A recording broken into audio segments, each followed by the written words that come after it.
Good evening, ladies and gentlemen, and welcome to the Planning Committee at Melton Council this evening. I'm Councillor Pam Posnick, Chair of Planning. In the event of having to evacuate the council chamber, please leave by one of the 6 emergency exits around the sides of the chamber. Please assemble at the far side of the front car park, nearest to the park entrance. Officers will be on hand to assist anyone who needs any assistance. Please put your phone to silent during this meeting. We will be using the audio-visual system this evening, and the meeting will also be streamed live on YouTube. Members wishing to speak, please raise your hand and speak directly into the microphone. You may find you need to pull it a bit closer to you so that people at the back can hear. Remember to turn it off once you've finished. Member voting will be by raised hands. I would like to introduce you to those people who are present here tonight. Councillors are Councillor Webster, Councillor Atherton, who is substituting Councillor Brown, Councillor Chandler. No, you're not. It's dead on time. Councillor Chandler, who's just taken a seat. Councillor Councillor Evans, Councillor Fisher, Councillor Holmes has sent her apologies, Councillor Illingworth, Councillor Pritchett, Councillor Smith, and apologies from Councillor Wood.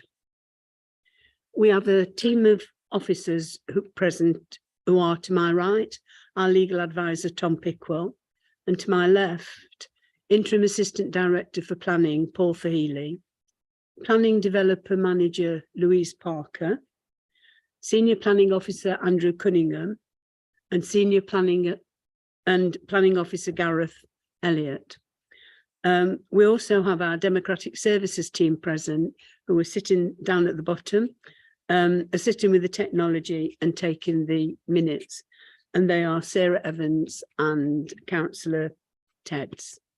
And we just have Senior Planning Officer Richard Redford, who is just joining us now and taking his seat in the council chamber. The only apology I've had for absence is Councillor Brown, and Councillor Atherton is substituting for him. We have the meetings of the minutes held on the 24th of November. Has anybody got any issues with the minutes from that date? No? Would somebody like to propose that they're a true record of the meeting? Councillor Smith, and a seconder, Councillor Fisher. Thank you very much. Any declarations of interest? Members to declare any interest is appropriate in respect of items to be considered at this meeting. Councillor Pritchett. Item 4.3, Melton Road along Clawson, non-pecuniary interests. I'll be leaving my seat for that one. Thank you very much. Councillor Illingworth. Thank you, Chair. Yes, in line with the last time when the Sandy Lane application came up, I declare an interest. It's a non-pecuniary interest, and it's more akin to avoiding the possible perception of bias. Thank you. I'm being ultra cautious. Okay. Thank you very much. Thank you. Schedule of applications. We will start our planning applications this night with application 20-00438/REM, land at Sandy Lane, Melton Mowbray. I'm handing over to to Louise Parker, our planning manager.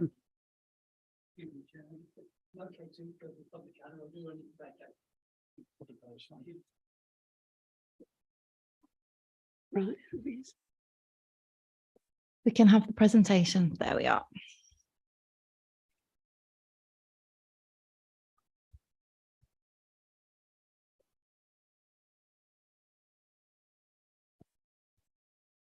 Let's wait for the presentation to move on.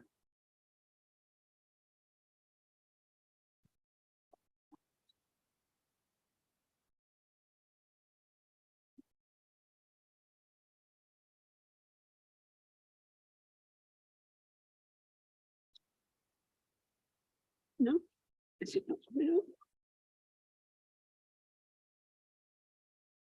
Oh, there we go. Thank you. So the application before you, members may remember from the 10th of November, at which the application was deferred. So the application before you, again, is a reserve matters application where the matters for consideration are appearance, landscaping, layout and scale. If we can move on, please.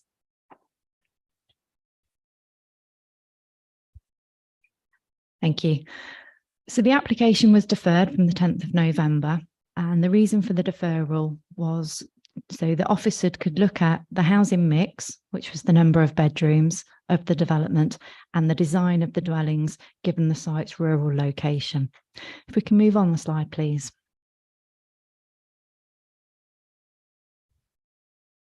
Thank you. So following the deferral, a number of changes have been made to the scheme, one of which is a reduction in numbers from 30 dwellings to 29 dwellings. The number of 3-bedroom houses still remain the same, but the number of 5-bedroom houses have now been reduced. And I think one of the requests of members was to look at the master bedroom of the houses and maybe provide a master suite within some of the house types. That has been undertaken by the agent. So we now have 12 4-bedroom houses, previously 8, and we now have 7 5-bed houses, which was previously 12. There's also been an increase in the number of bungalows. The layout of the dwellings have been amended, also with the design of the dwellings, which has in turn made some changes to the internal layout, which I'll run through you. If we can move on to the next slide, please.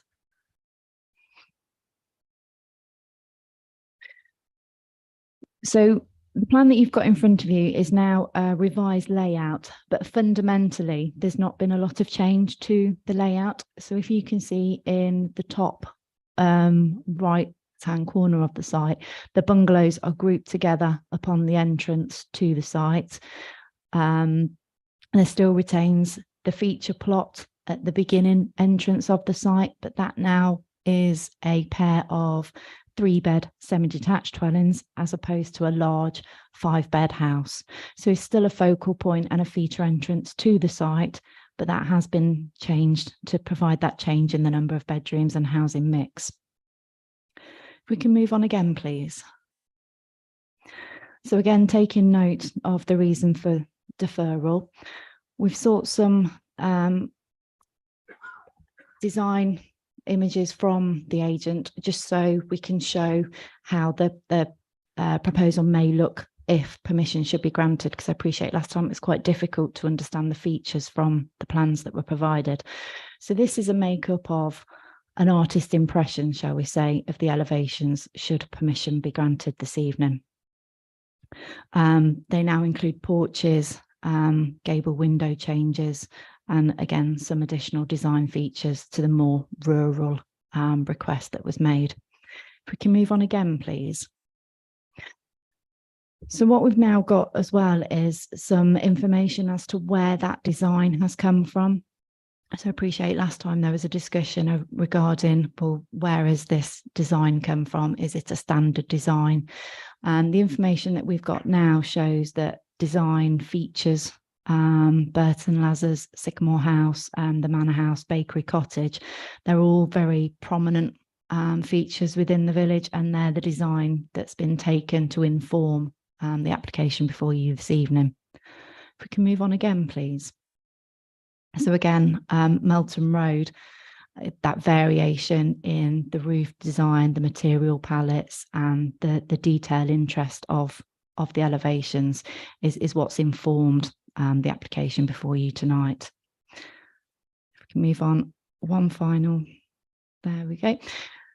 And this is again just an artist impression, so putting all of that detail together, putting all of those design features and building an artist impression of a street scene, that is how the development could look if permission is granted tonight. The recommendation remains as per the previous committee report to yourselves, and that is a recommendation of approval subject to condition. Thank you. Thank you, Louise. Over to you, members. Any questions? Anything you'd like Louise to expand on or explain more?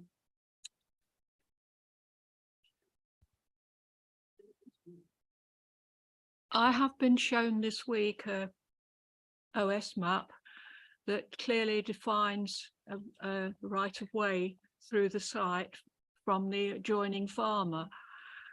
And I just wondered, were the council ever aware of this fact that there was a right of way through the site? Because it could alter the layout of the whole site, and it could obviously result in an injunction, which concerns me a little bit. I mean, I've seen the OS map.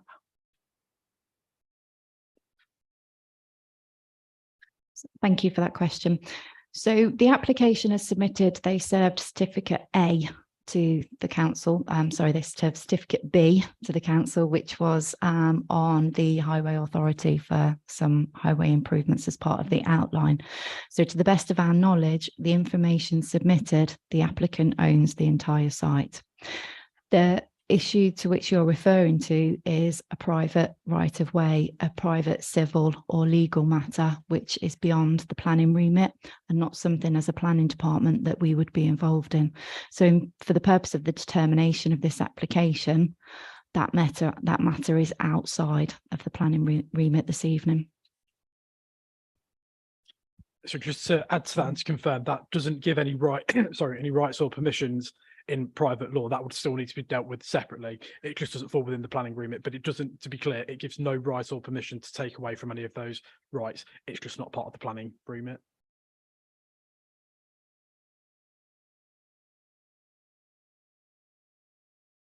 I'm aware that it's quite common.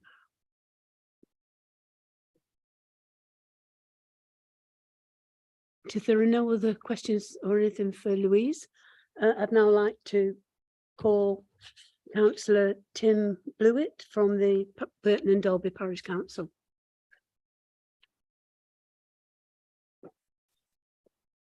Right, you've got your microphone on, Mr. Blewett. You will have 3 minutes. I will warn you at 30 seconds that your time is coming to an end. And if you can remain at the seat afterwards, in case the members have got any questions for you. Thank you. Absolutely, thank you. So firstly, I've been asked by Councillor Childs to give his apologies. He's unable to be here due to a prior engagement this evening. Now, the parish council initially objected to a proposal to build houses on this unsustainable site in open countryside. The application was made in 2015, between then and 2017, when it was considered by the planning committee. The applicant's agent, Savills, held consultation events with the community. They made much of the special features that they promised to include to offset the negative impacts of the proposal. Our local residents were impressed with these and persuaded the parish council to support the original proposal.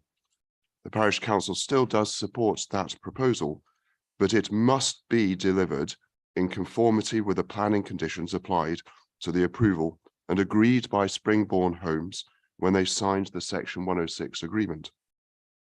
Our concern is that if this reserve matters layout is approved, according to the layout drawing and its annotations, it will not subsequently be possible for the authority to enforce the Section 106 agreement. Many of the conditions would have to be deemed discharged by the approval of this layout. So, in the planning balance, the harms of the resulting development would no longer be offset by the gains incorporated into the original proposal. Thank you. Thank you, Councillor Blewett. Any questions for Councillor Blewett, anybody? Councillor Evans. The problem we have, as you probably know, is we're restricted to what we can ask, and I presume you're referring to the refurbished Nissan hut and its community use. Obviously, and a biomass boiler. I hope you know, and I hope I'm speaking for all the members here, we've been informed we cannot consider that as part of this application. However, I can assure you personally, if I'm sitting on this planning committee, I've made it clear already, then that is a condition that has to be met at a later stage.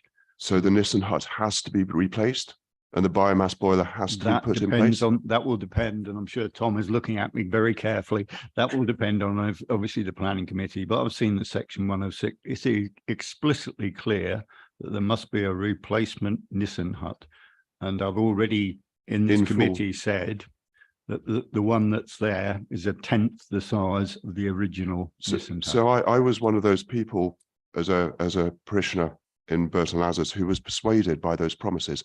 And actually, as a matter of local democracy, I feel absolutely disgusted by the fact that these section 106 items might end up being pushed to one side. I think to me, it's a matter of total democracy and whether we actually maintain what was agreed at the time. That's my personal view. I can only give you my personal assurance. If I'm on the Thank planning you. committee at the time, I will ensure that the section 106 is kept to the letter. Any other questions for Mr. Blewett? No, well, thank you very much.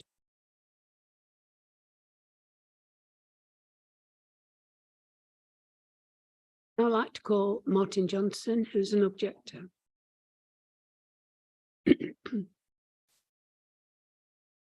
If you can press the face on your microphone, that will switch your microphone on. That's it, it's on. That's on, is it? So you've got 3 minutes to speak. I will give you a call at 30 seconds to go so that you can draw your speech to an end. And then if you can remain in your seat afterwards so that the committee can ask you any questions if they want to. Yeah. Thank you. I'd just like to say we did come to the last meeting, but obviously we couldn't speak because we just weren't allowed. My name is Martin Johnson. I represent myself and my family. We own the field next door to this proposed development. As you look at the plan, the field to the left, it's not on there. I'm buying this land 12 years ago in 2010. We did so with the right of way through this site as our access to our field. This site of the old Polish camp, as it is often referred to, was sold years ago with 2 rights of way running through it.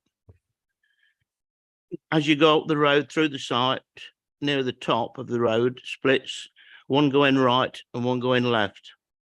The one to the left, looking at it, is our way into our field.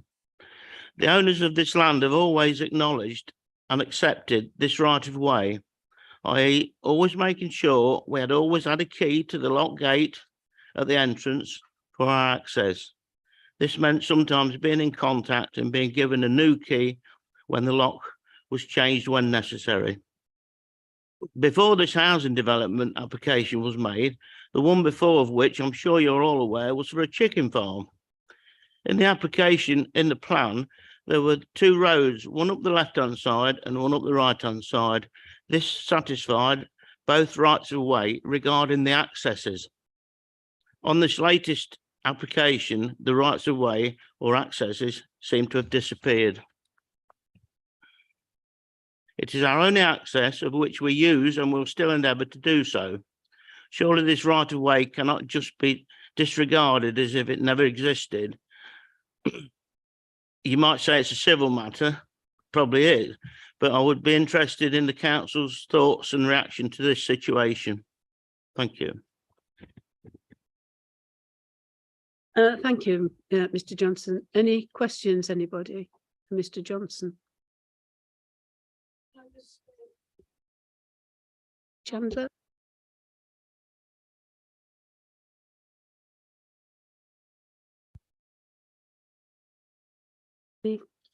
Think you want to add, Louise? No. Right, well, thank you very much, Mr. Johnson. I'll now call Lee Harris, who's the agent and the chief exec for Springbourne Homes.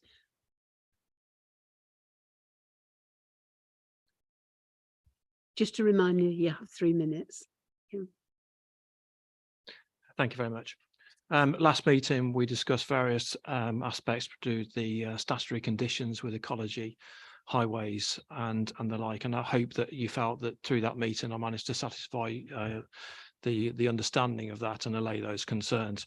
Obviously, the feedback we received from the members, we took away. We met with the architects, and we also spoke with the planning inspectors as well. And we came away with an entirely different scheme to address the housing mix. And Louise has very kindly represented that to you this evening. I think what we're trying to say is we listened to what was said with regard to the bungalows. We've introduced some additional bungalows. We've also sought the consultation with local agents who believe that those bungalows are certainly more favourable than perhaps the 5 bedrooms which we've reduced. And we've also looked at the materials, and hopefully the images that you've seen tonight will represent exactly what we're trying to achieve with regard to the local materials, renders, stone, which were mentioned at the last meeting. If I could just address one of the points that was made earlier on with regard to the biomass boiler. The application was put forward 5 years ago. Sustainable technologies have moved on significantly over that time. We're not coming away from that. Our intention is to use air source heating, which is the modern form of renewable technology. We're ahead of the building regulation stipulation in that regard. So please feel, that we are moving forward on that. And really just to say that, Springbourne, we do the right thing. Our sites, we've looked at all the heritage of every single site and tried to do the right thing where we can. And we will stand by the 106 obligations that are there. And I'll leave it there. Thank you, Mr. Harris. Any questions for Mr. Harris? Councillor Pritchett. Thank you very much. Thank you very much again, Mr. Harris. The revised design and the European protected newts and the badger set, how does it deal with those? Does it build that in to them? And as the revised design, I mean, I presume it's got yet to go to Natural England. So the ecology aspects to it are dealt with as an off-site approach, which is which we talked about last time. So the scheme isn't really affected by any changes in that regard. We still have to get the same licenses in place for the district license for the newts, and we still have to consider the badgers and any reptiles that are on site. So the scheme doesn't affect any of our statutory obligations. They're still intact, and we're already closing those out. We're in readiness of planning permission being granted. Any other questions? Councillor Webster. Thank you. Good evening, sir. Did you talk to the local farmers about the access and what's going to be done about that for the future when the site's been built? And we recognise the access is in place, and as they said, it is a civil matter. So we intend to uphold those civil matters, but that's outside of planning remit. So we are in talks with them. Obviously, we're trying to construct a site. We're going to be cohabiting with them with an access through. So we are intending to have that conversation, and we have made approaches of that regard already. Just to confirm, you have spoken to the farmers? We have Yes. tried to speak to the farmers. I've not met this gentleman before. Okay. But I have Okay, well, spoken. that's a point. He's a neighbouring farmer and uses the site for access, so surely he should be involved in the discussions. I have met one of the family, and I have actually contacted through the solicitors as well. So I have tried to make contact, but I'm not aware of Martin, who is new to me tonight.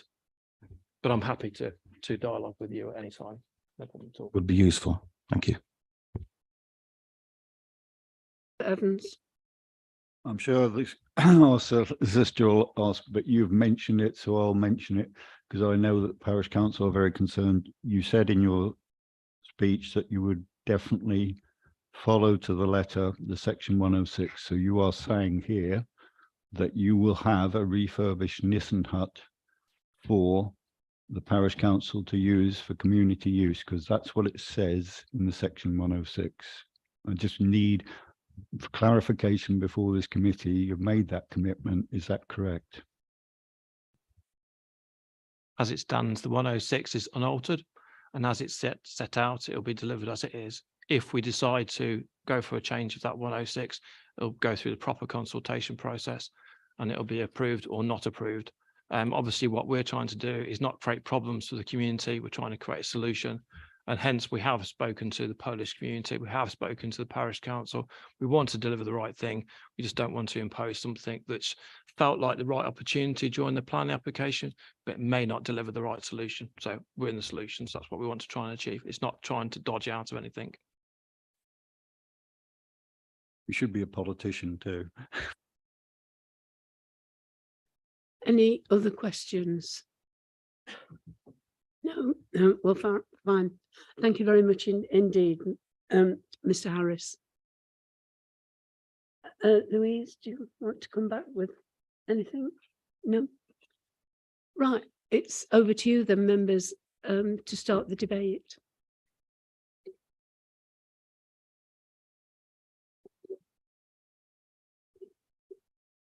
Nobody wants to start the debate? Well, talk amongst yourselves, but does anybody want to start the debate? Councillor Chandler.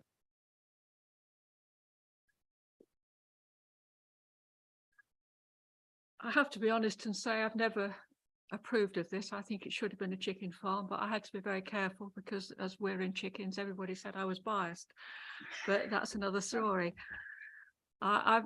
It's an unsustainable location. I know we've given outlines, so we are where we are, but it's an unsustainable location. I think there's still far too many 5-bedroomed houses, large houses. I don't like the design. I'll be quite honest, I'm a traditionalist and I don't think they're traditional in the middle of a field, quite frankly, but that's where we are. And I've got severe reservations about the whole thing, if that'll get the rest of them going. Anybody else? Councillor Evans. Okay. I know that the solicitors and the planning officers will tell me exactly what I can and can't do here. We have to consider where we are, which is we are only considering the design and the makeup, as it were, 1-bedroom, 2-bedroom, etc. of this, nothing else. I will make it very clear, and I need to have this on record, that I find this site completely against everything that the government stands for. It is unsustainable in the middle of open countryside. It is everything we shouldn't be allowing through. However, previous committees have decided to pass it. I am therefore in the position of I can only look at what's before me. I do not see anything that's before me in terms of the appearance and the actual makeup of the housing, being as I agree that the applicant has modified it significantly, that I can vote against. But I need to put on record, I still am very, very unhappy with this whole way this has come through Melton Borough Council. From a stage where 10 years ago, I think we had rejected it being a chicken farm. And it went to the inspectorate who passed it. So it's just, to me, it beggars belief. Thank you, Chair. Councillor Smith. I find myself in an extremely similar boat to Councillor Evans. I do appreciate the new design of the houses. I appreciate the fact that the agent has listened to the comments of the previous meeting. Still not 100% keen on all those 5-bedroom houses, but an improvement's an improvement. I'm just really anxious and cautious about the section 106. I wish there was a way that we could add some weight to that, and but I'm aware that there's certain constraints around that, so at the minute I'm still quite torn. Smith. Okay. Solicitor will come in. Yeah, so just to add that a section 106 is a legally binding document. It is legally enforceable through the court. So if it wasn't followed through, there are actions that we can take. So there's no way that you can make it any stronger. Yeah, so sorry. If I could just clarify, I meant as in changing it and changing what was agreed rather than not following through at all. Yeah, unfortunately, it's one of those things that has to be sorted at outline. Same with affordable housing, and it's a case of if you don't get it at outline, you miss the boat sort of thing. So there's no scope to vary it, I'm afraid.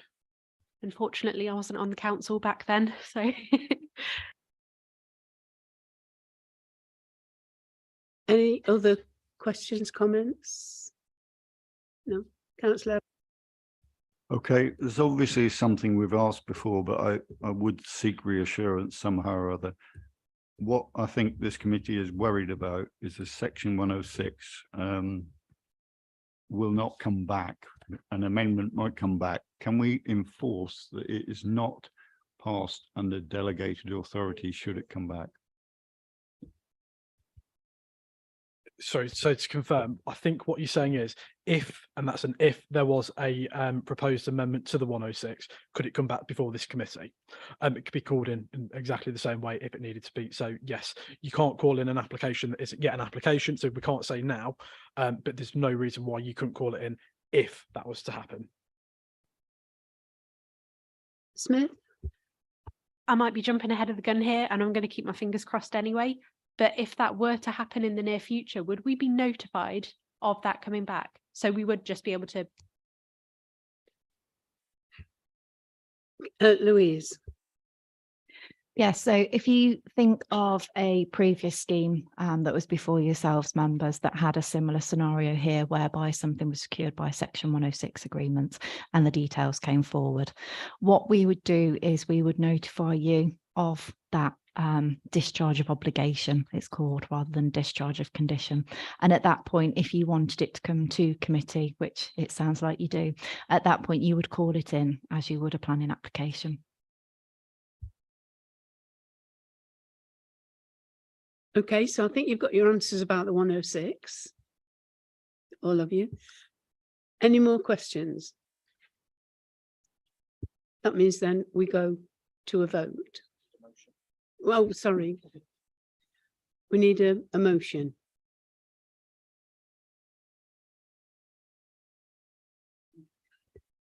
Councillor Smith?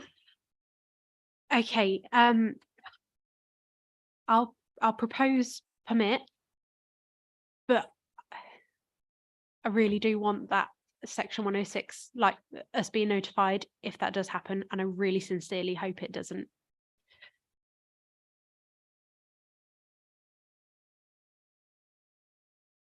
Councillor Smith has proposed permit. So can I have a show of hands for? Second, sorry for it. Councillor Pritchett seconded that. So can we now have a show of hands in favour? 3, 4, 5, 6. That's 7 in favour. Councillor Chandler? And 1 against. You can. That means that the application is carried. Thank you very much.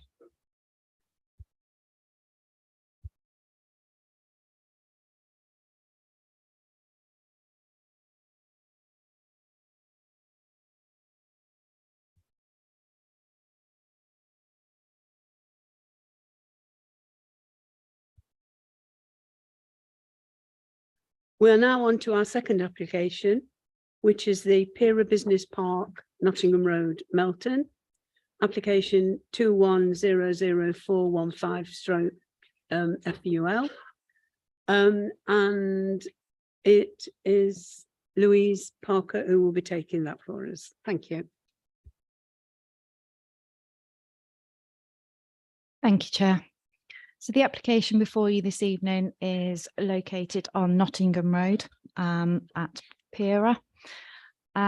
What I would like to do, and apologies if this is a bit of a detailed update to give you, but there was a lot of discussion with regards to the need for this site. So I just wanted to set out for members 2016 Melton Housing Needs Study that suggested a need for 13 additional registered care bed spaces per year for the older people across the local plan period. So that would total 315 additional spaces, additional bed spaces for the period up to 2036. So since 2011, so since that time, there's been 91 bed space facility at Amwell, 19 additional bed spaces permitted as an extension to Scolford Court, 53 bed spaces at the former Prestbury Chapel, Welby Lane, 60 care bed home at former Sandycliff Garage. So that's a total of 223. The need is 315 additional bed spaces by 2036.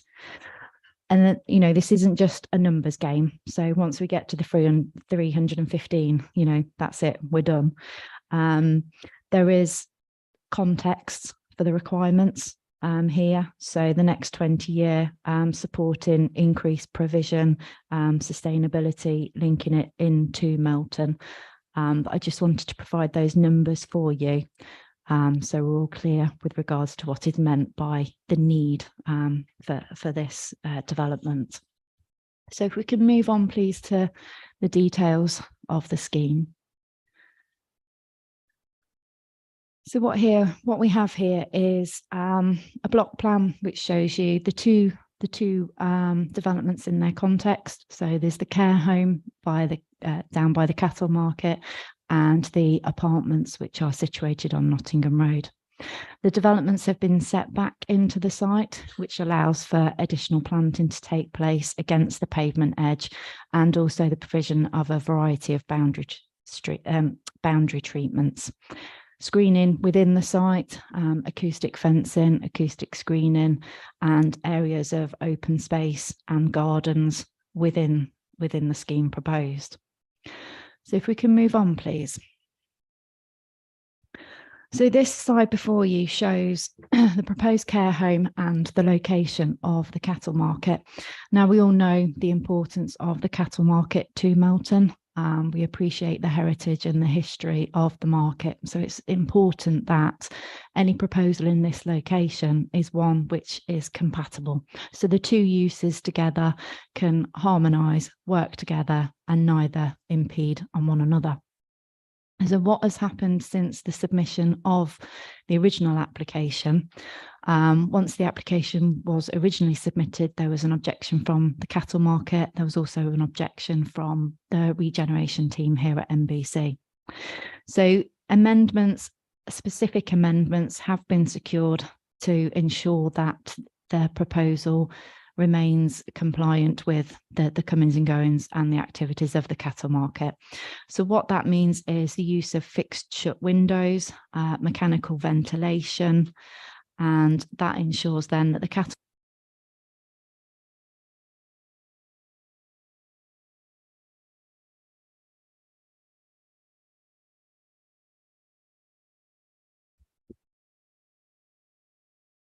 technical glitch then.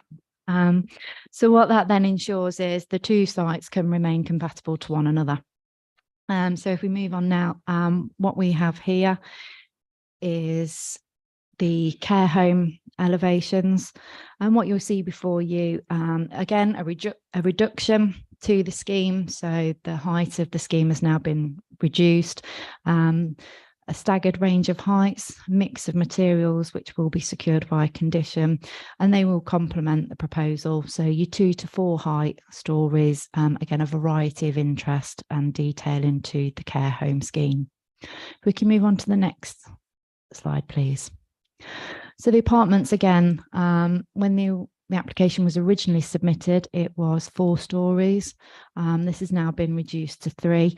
Again, you'll see that kind of staggering in the range of heights. So that really kind of detail that draws your eye to the proposal as you walk up, travel up Nottingham Road. There is already a street scene which has a variety of heights of buildings, Pira building itself and Sainsbury's. But again, this is to capture interest as you travel up Nottingham Road. So if we can move on to the next slide, please. This is an artist impression, a mock-up, if you will, which has been provided by the agent, which again shows kind of the open space, but will remain in the site should permission be granted. And if we can move on again. So again, just a further kind of artist impression and mock-up of how that site would have its own landscaping, green areas as part of the proposal. So the application before you is recommended for permit. That is subject to conditions, but also a Section 106 agreement as well. So a request has been made from the County Highway Authority. A request has been made with regards to a surgery in Melton as well. And there is also a request in terms of affordable housing. Because of the apartments, they actually trigger the requirement for a Section 106 request. And that is reiterated with policy within the Melton Local Plan and also the Affordable Housing SPD. You'll notice within the report, it is the officer recommendation that that Section 106 contribution is provided through an off-site financial contribution, which would calculate at £58,000. Clearly, on-site provision is always a preferred choice. But sometimes there remains specific details within an application which would then allow an off-site financial contribution to be a preferred method. That is the preferred method of officers this evening, but again, that is part of members' discussion and debate for this evening. Thank you. Right, has anyone got any questions? Councillor Pritchett. 2 questions. The first one, you've explained some of my question about how does it work for apartments and affordable housing, but a supplementary question, it seems a low amount of money that you just quoted. That's the first question.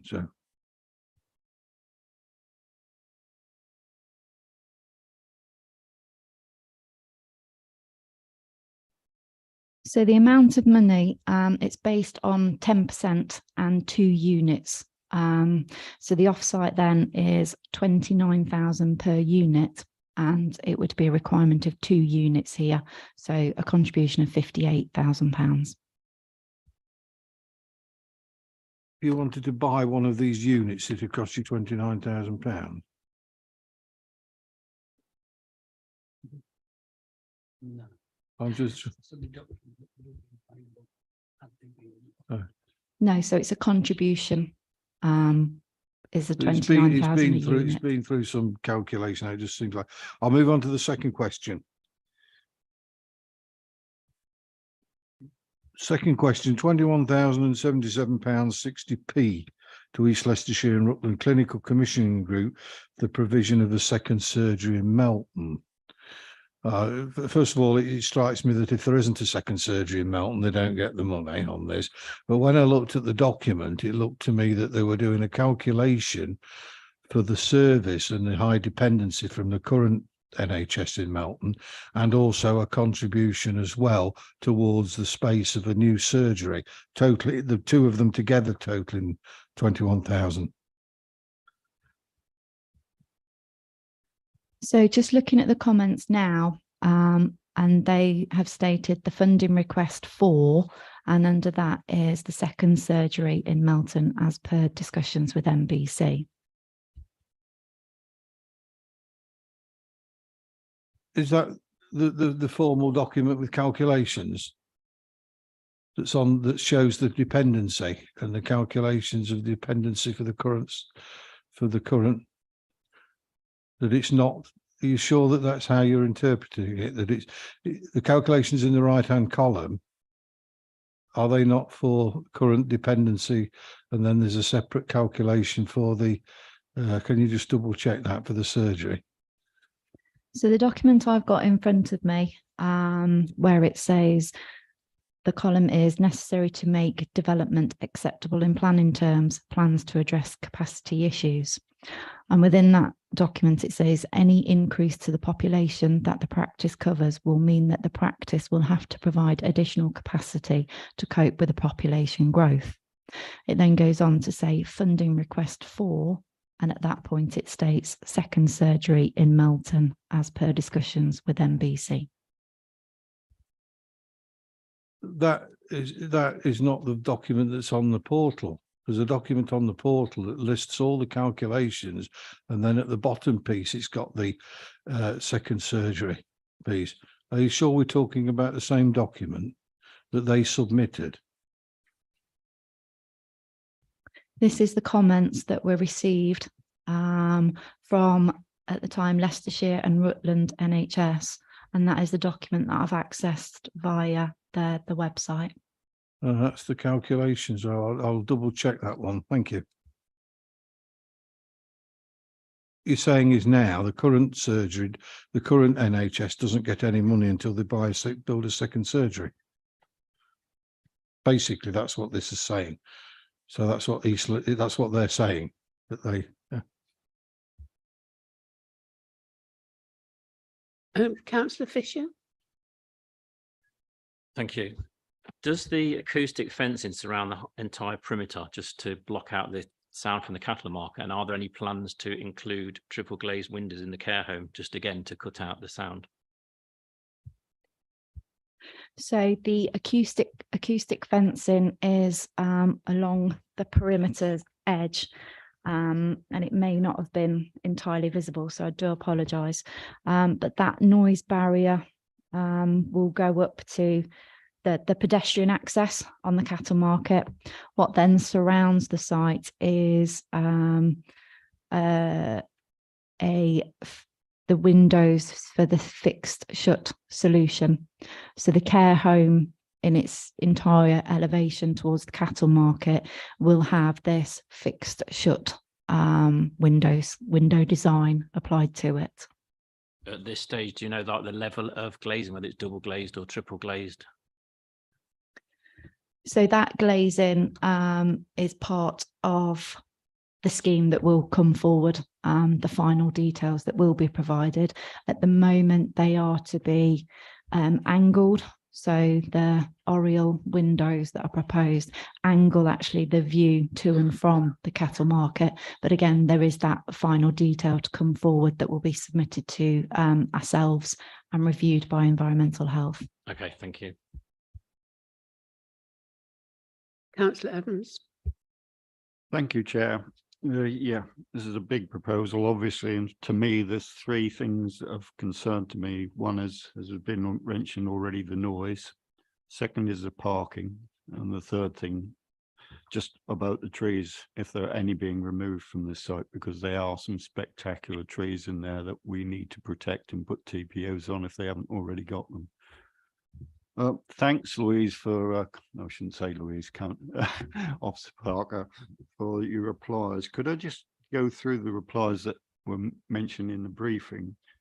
You mentioned how many staff are proposed at the care home. You say 50 full-time and 25 part-time.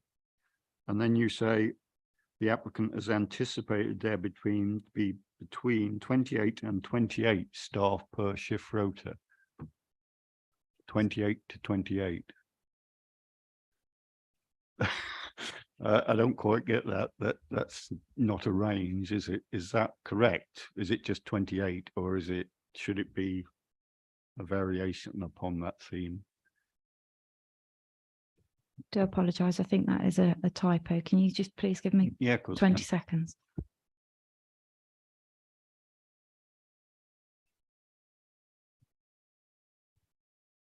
So it should be a range varying from the full-time and the part-time staff. Yeah, it should be 23 to 28, not 28 to 28. That's my mistake. I do apologise. It's okay, Louise. I make mistakes every day, as you know, every minute more often. So my big problem here is that we've got 37 car parking spaces, basically. We have between 23 and 28 staff, and we have how many residents on site? Something near 100, I think. I know, and I've spoken to people who are in charge of these things, for obvious reasons, they have visitors very frequently. We've got nowhere near enough, and I've done a bit of a survey. This should be 50 plus sites for this kind of site, because most of it, there won't only be that, there'll be people coming and going and all kinds of things. This will be full up as soon as it's started. And that's my big concern. And I'd say that's a blocker for me, because I don't think 37 car parking spaces is anything like enough for for the facility. And we've all seen it. Look at Melton Hospital. You can't park anywhere near it. And if we're going to have a facility like The question Yes, the Councillor question Evans, is. we're not have you- talking about Melton Hospital. We're No, talking no, about but I'm Peoria. making a point that, Chair, I'm making a point. Yeah, These but kinds, I want questions, please. okay, well, these kind of points, I've done work on it, need on average about 50 from my calculations, and I've got people in the industry, so you need 50 plus car parking spaces to ensure that it doesn't fill over. Why are we looking at something that's can hardly cover the number of staff, let alone visitors? Do you want Louise? Thank you. So you picked up on one of the points with regards to landscaping and trees. So within this site, there are a number of mature planting trees. They have been assessed and some of them are suitable for retention. Some of them are of an age or a condition which their removal is favoured approach. Within that, you have the compromise between the parking and the open green space. So at some point there needs to be a compromise between the two. The parking has been assessed by the Highway Authority. They have accepted the parking. Part of that is to do with the location. So we are in Melton town centre here. There is an element of sustainable travel. There is an element of being in a town centre location and therefore not requiring as much parking. But with that, there is, like I say, there is the dedicated parking to staff, the 5 bays, and then there is the mix of visitor and staff parking at one. Officers are comfortable with the amount of parking that has been provided as per the comments from the local highway authority. Okay, so you're comfortable that this will not overflow? Well, we'll see about that. I'm not comfortable with that. And the next question, I'm going with Chris Fisher here, is I've also speak to people on the window industry and they don't quite understand why you need to seal the windows. They work in the industry. They say with high quality windows, open and shut, same noise retention as a sealed one. So I don't quite understand why we have to have sealed ones. And I get nervous about having sealed windows. And I can assure you a dementia patient might even get more nervous. Why are we saying that? If they're triple glazed, I can assure you, and I've talked to people in the industry, they are just as noise efficient as an open and shut one as a sealed one. So I don't understand why this is becoming a big issue, because personally, you know, these people, in my opinion, should have the right to have fresh air. I'm sorry, but that's my view. Thank you. Councillor Illingworth and then Councillor Chandler. Thank you, Chair. I was just going to add to the point that Councillor Fisher made, and it correlates to the one that Councillor Evans has just done. Louise, you mentioned that the exact design, shall we say, of the specification of the windows would come to us in due course. Are we at that stage in a position to recommend or specify or insist, or is that a purely here's what's offered, here's what you're getting? Do we get to contribute to that decision as opposed to just be advised of it?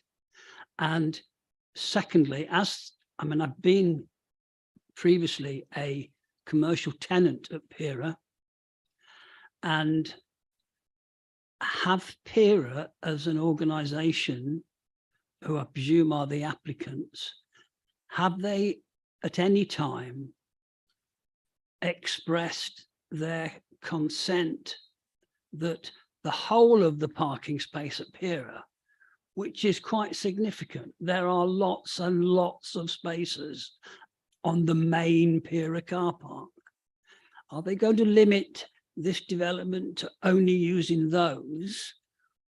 Because for the sake of a few yards away, a few seconds away, there could well be spare parking places. I never had a problem finding a parking space. There used to be buses stored on that site for months on end, taking up multiple spaces. Because I think that could allay our fears about parking if we knew that the whole site was available. and not just these dedicated ones? Can you answer me that, please? So the information provided within the application and the site boundary that's been provided shows this parking to accommodate the application. There may be other mechanisms which are informal, but again, that is outside of the planning remit. So the application before you shows the red line area for this scheme and shows the parking for this application.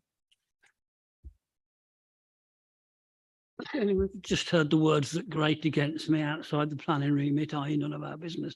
But surely we can at least pose the question. Surely it's part of our mandate to make any development the best it can be. And I believe that access to the other parking would make this a better development. And if that's not our business, I don't know what is. I think you'll have the agent speaking shortly, so perhaps there are questions you can ask him. Thank you. Chandler. I'm coming back about parking as well, because in the calculations, there were no spaces allocated for therapists and people who specialist nurses who visit these sites all the time. I mean, my mother was in a private nursing home for 4 years, and parking was always a problem there because there were the professionals as well as us visitors. And, you know, parking, it is a big thing. And it's all right saying, you know, it's in the sustainable area. But if I've got somebody in there and I've got to come 17 miles, I hardly want to have a hike from the other side of town, do I, when I get here? I think it is something we should be thinking of. And Councillor Innerworth says there's plenty of parking on site. Well, on Monday morning, Councillor Holmes and I visited the site, and we purposely rode round the whole site, and there were about 2 parking spaces on the whole of the site, and that was going up to the Crescent. I can verify that.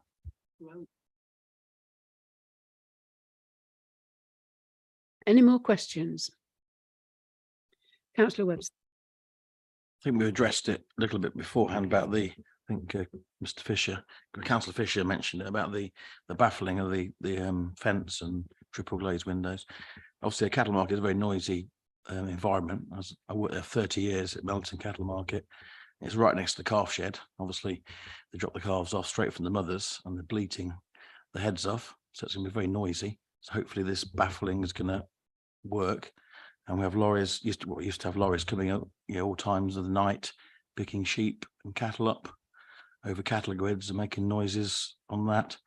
Just hope it's going to baffle the noise out. Thank you, Councillor Webster. Any more questions? No? Right then, in that case, I'd like to call James Bottrell, who's the agent. You'll have 3 minutes to speak, Mr. Bottrell. Before I start my presentation, I just would like to welcome some questions. I think some of the items that have been debated tonight, I'd be able to help. We do questions after you've done your. That's why I just wanted to encourage those questions to come forward. Okay. Thank you. So our journey with PERA started 4 years ago with a master planning exercise designed to explore underutilised areas within the Nottingham Road Business Park. The aim was to release value from these areas to enable further investment in developing the campus. PERA has a long-term growth aspirations, and draft plans have been prepared for additional 14,000 square feet of new office space, which will create further 150 jobs within Melton. The application site comprises of large open areas of grass with a mixture of mature trees with merit and low-quality trees and shrubs. It is not actively used by tenants of the business park and has limited amenity to the wider context, given there is no access for the public, and the boundaries have become increasingly overgrown and dense, limiting views into the site. The need for elderly care within the Borough of Melton is compelling, especially for specialist dementia care. In 2021, PERA commissioned a planning needs assessment to ascertain the shortfall in bed provision across the 7-mile radius of Melton. The assessment has illustrated a shortfall in 2023 of 261 ensuite bedrooms for standard care and 167 for dementia care. The survey also highlights an underlying need for assisted extra care living within the same catchment area, with a shortfall of 240 units in 2023. These figures will only continue to rise as the borough's ageing population of over 65s is predicted to increase by 45% by the year 2040. This application looks to provide a contribution towards that shortfall by proposing a 70-bed specialist dementia care facility with 22 aftercare apartments. The new buildings range from 2, 3 and 4 stories in height, creating a transition in scale from the adjacent Sainsbury's building to the much taller Pera building to the north. The aftercare apartments have been designed to accommodate elderly residents that still wish to have their independence, but will benefit from the care and facilities of the adjacent care home. The aftercare apartments are very much part of the care home community, and both buildings are brought together through the central parkland, which will be shared and enjoyed by all residents within the site. The existing landscape character of the site has been at the forefront of our design to showcase the very best of the existing mature trees within the site. The landscape design undertaken by David Singleton of DSA looks to retain all of the Category A trees within the site, which form part of a visual gateway from the Nottingham Road. Pera, together with HSSP Architects, have engaged with Melton Borough Planning Department with regards to the proposal. The design team have taken on board the planners' comments and have addressed concerns which have been raised along the way. This project has been driven by high design quality. Every effort has been made to ensure that the development will provide the borough with a care facility which creates a stimulating environment for its residents, respects the historic value of the existing trees and parkland setting. Are you coming to the end, Mr. Bottrell? And will enhance the urban architecture along Nottingham Road. Thank you. Thank you. Now it's the members' turn to ask you questions. So who's going first? Councillor Illingworth? Thank you. Yes, I'll just ask the question about this parking issue. Has the Greater Pera organisation conceded that the rest of the campus, as you call it, parking spaces are available just as they are at the moment to anybody visiting any business at Pera or anybody with any business themselves at Pera? To answer that question, the proposed site has been designed to be standalone at this current moment in time. So there doesn't seem to be a need to have only overspill car parking facilities within Pera itself.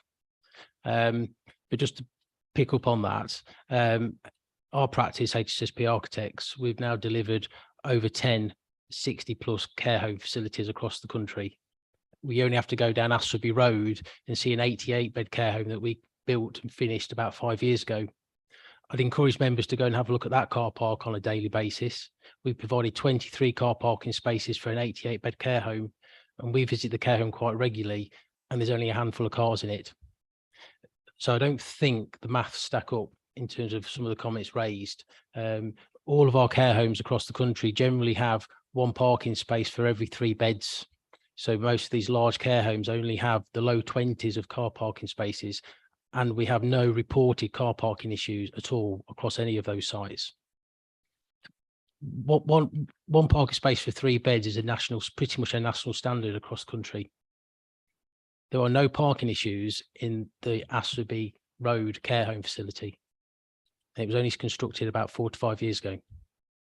And those same parking standards have been applied to this site. Mr. Smith? Thank you. This is both of these. So the current existing care home, the Amwell, is in my ward, as is this proposed care home. I've seen them both on a regular basis over the past kind of 15 years that I've lived there.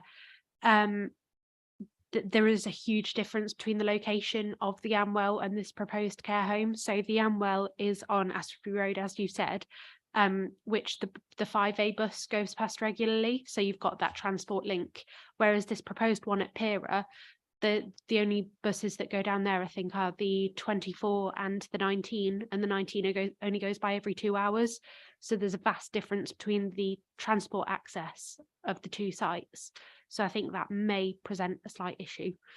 I think it takes you about 5 minutes to walk between one site and the other.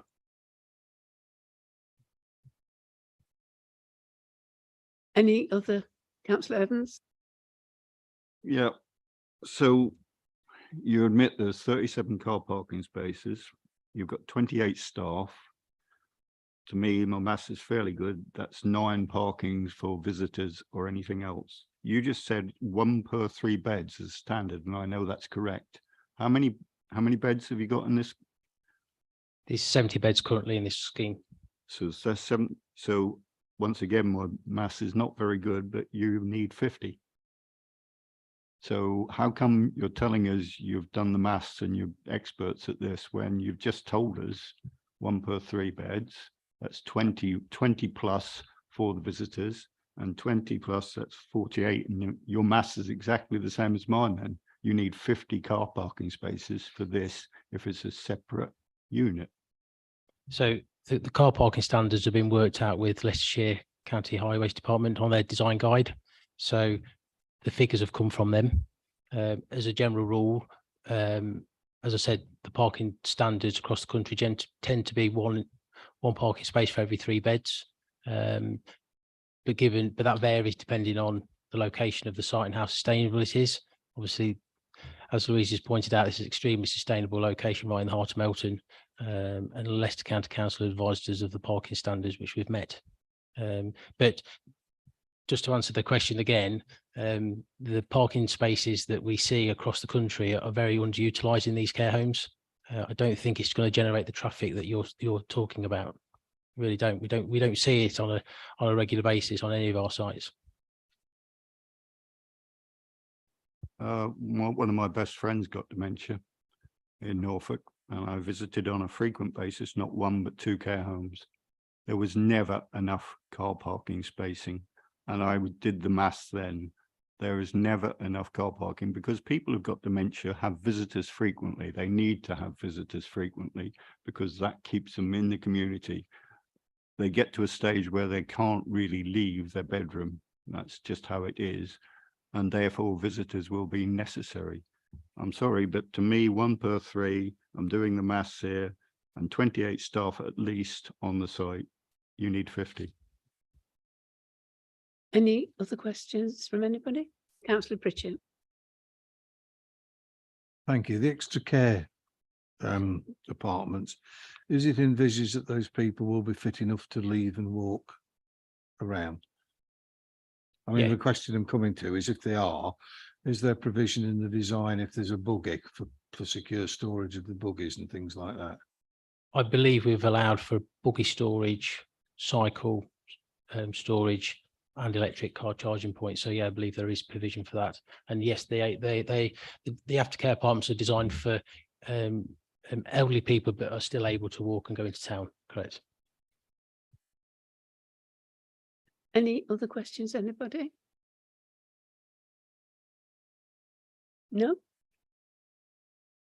No? No, fine. Okay, then thank you very much, Mr. Bottrell. We'll now go into debate. So who'd like to start the debate?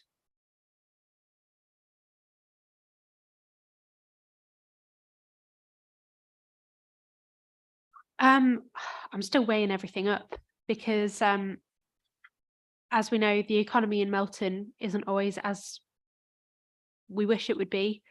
And I'm not entirely sure what the benefits would be in terms of the local economy, in terms of the wages of the workers that this would bring in. I am in favour of regeneration, and I don't see this taking us forward in terms of that. However, I understand the need for it. And, you know, if it was in a different location, maybe I'd support it. Maybe I'd be more willing to support it. But as yet, I'm undecided. So take it away, guys. Councillor Chandler and then Councillor Illingworth. Thank you, Madam Chairman. There is a need for these places. Let's be perfectly honest about this. Yeah. There's a great need, but whether or not it's the right location, I don't know.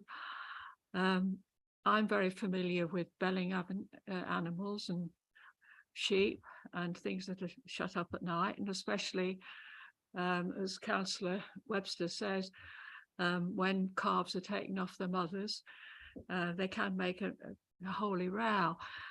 And I would hate to be in a cell where I'd got a fixed window and air conditioning. I mean, I have spent odd nights in airport hotels where you can't hear a thing. The planes are outside, but you can't hear a thing. And it's horrible. And you're getting recirculated air that's got COVID and God knows what in it. And I just can't go along with that. I think this really wants to have another look at it. I think there's several things that need clarification before we can go ahead with it. It's yes, there's a need, and I wouldn't in any way go and move away from that. But I think to have this, the care side by the cattle market, it's totally wrong. And especially to have them, because it's basically people are going to be in cells and nothing else. And I can't agree with that. I'm sorry. Councillor Illingworth, I think it was you. Thank you. Yes, on that same theme, I can't quite agree with Councillor Chandler's terminology, but I get where she's coming from. In this day and age of advancing technology, and especially gloss technology, given the amount of wonderful gloss frontages and buildings that are going up in the Middle East, etc., there must be a better solution than shut sealed blooming windows. So that's why I asked the question earlier, do we get some input at that and say what we would like or insist on or prefer, or do we just have to take what we're given? But the other point that helps me to support it is maybe one or two of us missed earlier on, is that this, without wishing to diminish its need, there's an element of a sprat to capture mackerel here, isn't there? Because by releasing funds, by creating capital from this, there is going to be further planned expansion of the main Pera unitary, which will lead to 150 jobs. And those 150 jobs will be much better paid than care assistants are. So I think we have to balance, see this as part of a phased expansion of a site. And the bit that's being built is needed, and the bit that will be built will be progress, will be enhancement. So on balance, I find myself able to support it. Fisher. Yeah, I just wanted to say I do recognise the need for this type of care home, and it's refreshing to see a care home that specialises in dementia care. However, I do have some concerns about the loss of existing green space. However, you know, it's not being utilised at the moment. The additional traffic that's going to be generated by this and the increased pollution that's not going to be helped by the loss of established mature trees and hedgerows. Councillor Evans. Let's be clear, you know, I've said some what could be seen as negative things. We desperately need this kind of facility. I think someone here used the right word. My concern is, as a planning committee, we have to have, and I know Ronan on the committee keeps saying this, we have to have quality. We have to have things that we feel in 5 years' time, we won't look back at and go, why did we approve this? Why didn't we ask for better than we're getting now?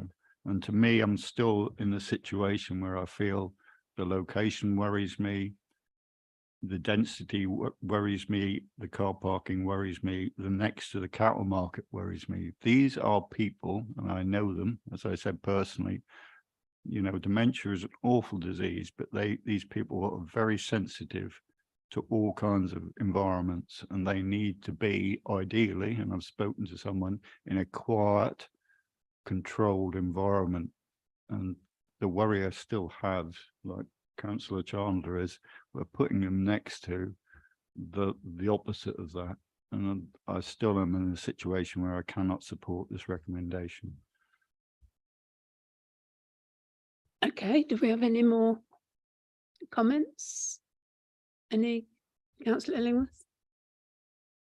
It's just a comment stroke suggestion. In the light of what Councillor Evans has just said, it occurs to me that if the developing company have experience, they must have come across these sort of issues.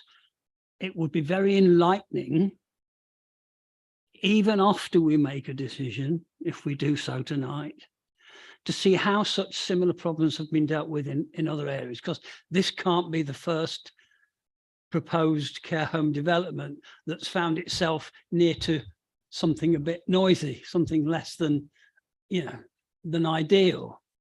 How does the, that's all I'm asking. It would have been a brilliant thing before we heard it to have had that reassurance of a visit. But is there any way we can have some either statistics and feedbacks and information that says, look, there's one there that X decibels at so many, you know what I mean?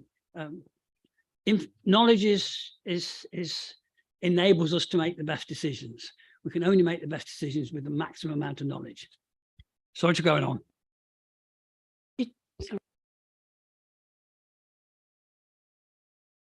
So just to provide a bit of clarification, within the application, condition 18 within the report, that condition is to no development shall take place until a finalised acoustics, glazing and ventilation mitigation scheme has been submitted to and approved by the local planning authority. What that does is overcome the concerns, questions, queries at the moment from environmental health. So what that then asks for is full details of protection mitigation measures. If members wanted to, as suggested with an application before this evening, if a permission was granted, the discharge of conditions for that application, so the submission of the additional information, would form a discharge of condition. At that point, members could, if they wanted to, call that discharge of condition into committee. So I think that answers the question that you raised, Councillor Illingworth, but I may not have, I may have misheard or misunderstood. Yes, Councillor Illingworth. Thank you. Yes, sorry, I guess that's a bit of a slap on the wrist for me for not reading the conditions quite well enough. But notwithstanding that, instead of it being a case of we can call it in if we wish, can we not have a system whereby we get told and it is brought before the committee? Because we're saying now, let's jump the gun. Yeah, I'm calling it in now for whenever it happens. Tom will speak. It's the same advice as earlier. So a discharge of conditions done by an application. So until you've got an application, you haven't got anything to call in. So the short answer is no. Until you have an application, you can't call in an application. Lodge a call in that will be triggered by an application. No, I don't. I think it's a bit chicken and egg, isn't it? But no, you need to wait for the application first. I think the point Louise was making is this isn't decided yet. It will be dealt with by condition. So it's not really, this level of detail isn't part of this part of the application. If that makes sense. Councillor Chandler. I dislike doing this, but I'm going to ask for a deferment. I think we've got too many things that we haven't settled, and I'd like to see them, that the officers go back to the applicant and thrash some of these things out. I think there's too many ifs and buts and we're not quite sure. And I would like to see a deferment. Well, the cells, as I call them, the rooms of the people in the dementia wing, I think that's very suspect at the moment. I think the parking, there's still questions. Haven't you got your pen? Sorry. If we just go through those one by one. When you say the cells, are we talking about the windows being sealed? And yeah, obviously there'll have to be air conditioning going through all the time, and that is not everybody's cup of tea 24/7. I mean, it's all right in the summer in very hot weather, but if it's going all the winter, it's not very good. Just to confirm on that particular point, that what we were just saying, I think it's dealt with by the condition. I don't think it's determined at this point. So even if you were to defer it, it wouldn't be part of the return of that application at that stage. It would be in the discharge of condition application. So it wouldn't be a good idea to defer on that point, just because it's not relevant at this stage. The information you're being told is almost indicative, but it would be the condition that actually determines that exactly. So I don't think a deferral would help you on that particular point. Do you want to go through some of the other bits? Sorry. Well, the windows, I mean, I think several members have all questioned the windows, because I think glazing is moving ahead year by year. And I was a bit confused by what it said in the report actually about the windows. But might- I mean, they're non-opening, that's all I really know. It might just be helpful if I just read out what condition 18 as suggested is at the minute. It's no development shall take place until a finalised acoustics, glazing and ventilation mitigation scheme has been submitted to and approved by the local planning authority. And that is in the interest of environmental protection and to ensure the protection of amenities. So I think all those points there about the windows are covered by the discharge of condition, so they'll come later unless the planning officers tell me otherwise. No, so just to reconfirm that position, as you've stated, condition 18 is finalised acoustics, glazing and ventilation mitigation scheme. There's also then condition 19 as well, which is a scheme for the installation of the building in respects of noise and vibration and to provide insulation against internally generated noise, etc. So these are two mechanisms which deal specifically with the glazing, ventilation, mitigation and noise generation.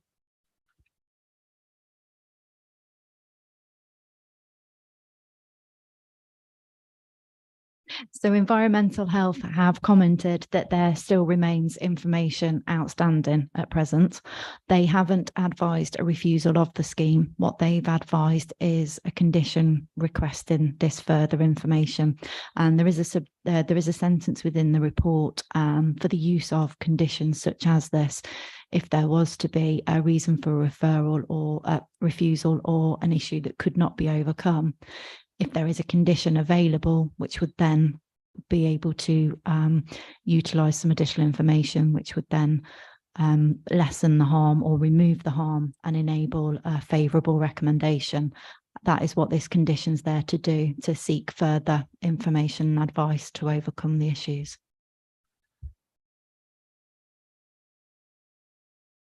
Yes, you can. I can go home knowing that they have concerns. So at the minute, environmental health do request some further information. Yes. Councillor Pritchett. Yeah, just a quick one on these windows. When I went through the papers, I thought they were coming at it from let's avoid any complaints against the cattle market first, and not the residents first. I mean, we want to live together. But I don't believe in, locking them in so you can have no complaints or no noise whatsoever. And they are, it's not going every day, is it, the cattle market? The car park is across the way, then there's a further distance, and then it depends on the wind, blah, blah, blah.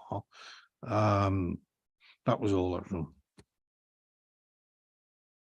Councillor Illingworth. Just for clarification, Chair, has the proposal to defer been withdrawn? Or if it ever was, I know Councillor Chandler. No, she didn't make it. She was saying that she was minded to. Oh, right, okay. But So she didn't make it. So there has been no proposition yet? No, there's been no proposition, but if you're planning on deferring it, there needs to be reasons that the conditions don't cover for you to make that deferral. No, I'm planning to propose that it be agreed in line with officer's recommendations and the conditions pointed out. Yeah.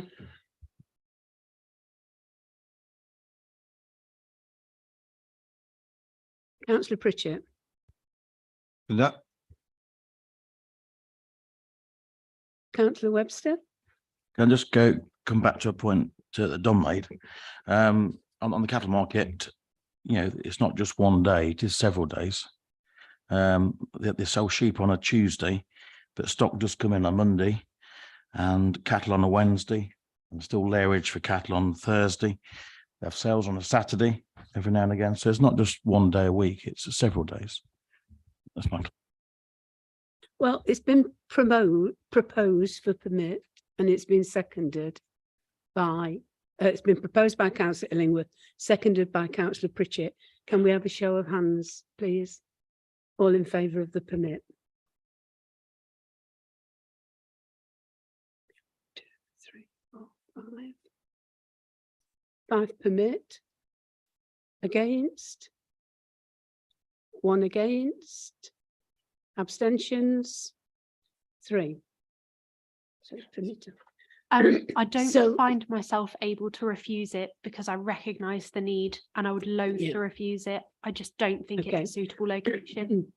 So as it stands, the permit votes have carried it. So the application is permitted, and you can be assured that there will be a very close eye on the conditions that have been put there to make sure that they are looked at and carried out. But the application is permitted. Thank you.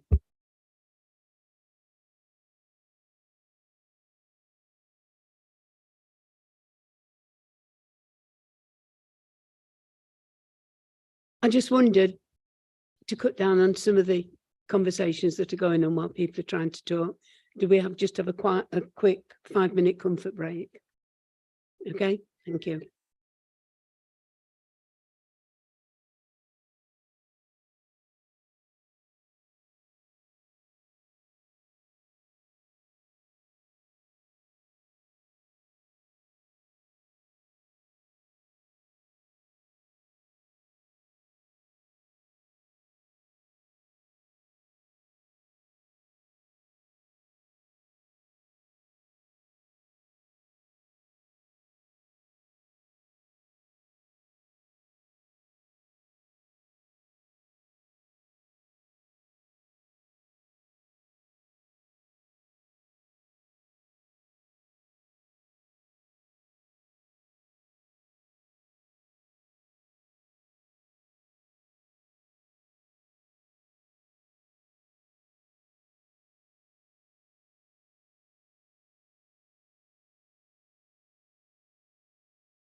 Yeah.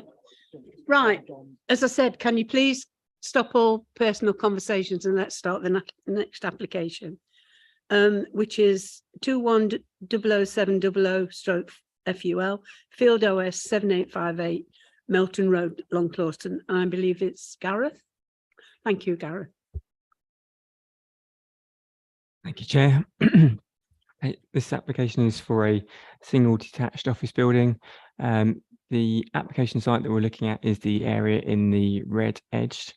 To the west is 10 newly constructed dwellings. To the north is Long Clawson. To the south is a drainage ditch and attenuation basin, and beyond which is open countryside. The closest neighbouring property is number 26 Melton Road, which is immediate to the southeast of the site. So if we can go to the next slide. Apologies for the quality of this. This image is taken from the neighbourhood plan. It's a section of the limits to development. The application site is within the purple shaded area. The thick blue line is the limit to development. So the application site is within the settlement of Long Clawson, which is a service centre within the settlement hierarchy, and it is within the limits to development. This is the submitted block layout plan, which shows the position of the proposed office building. The vehicular access is to the north, which would be from the newly constructed access road for the 10 dwellings to the west. There are 5 parking spaces and 1 disabled parking space, as well as a bike shed close to the entrance of the building. This is the front elevation of the building. The application came in, first of all, as a 2-storey L-shaped building. And through negotiations, there has been a drastic change in the design of the building. It's now a much more simple form, single story, reclaimed brickwork and timber cladding on the elevations and a zinc roof. In terms of the principle of development, I'm mindful that there is a concern about the conflict or potential conflict with the allocation policy in which the site sits. The officer standpoint on that is that the allocation policy has done its job. There has been an approved development of 10 dwellings that has now been implemented at the site. This site does fall within part of that, but it's also within the limits to development and within the settlement of Long Clawson. This is a well-designed, small-scale building that will provide employment opportunities, of which there is policy support at both national plan, the neighbourhood plan level and the local plan level. There are no technical objections from technical consultees in terms of flooding or highways. There's no identified harm in terms of impact on residential amenity. And as such, the officer recommendation is for approval. Thank you, Chair. Questions for Gareth? Councillor Chandler. Our late colleague Mel Stedman had a great input into the neighbourhood plan, and I delved into that yesterday. And in policy E2, attracting new business, we have one of E has not been quoted in the report, which I think is very instrumental in this application. And that says the proposal would be well integrated with any existing adjacent business premises and complement them in character and appearance. Now, I think it isn't in a existing business area, and it certainly doesn't complement anything around it in character. You've got Sherborne Farm or whatever it's called opposite, and I can't see that there's anything here, but it is the fact that I don't consider that the neighbourhood plan has been properly put forward. It's there for everybody to see. A comment about that, Karen? So in terms of design of the building, that's and the complementary nature of the building itself, you would have hopefully noted that the design has changed to reflect the rural character of the building, of the site and surrounding area, in terms of traditional materials that can be seen elsewhere in the more traditional conservation area of the village. And the zinc roof is also a nod towards the agricultural buildings that you've seen in a wider area. So in that respect, it seemed to be complementary in terms of design. You're quite correct that there are no other businesses nearby, but there is no conflict either.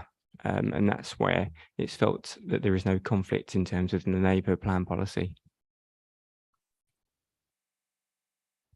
Today on the news, one of the headlines is that the government failed by 32,000 to build enough affordable homes last year.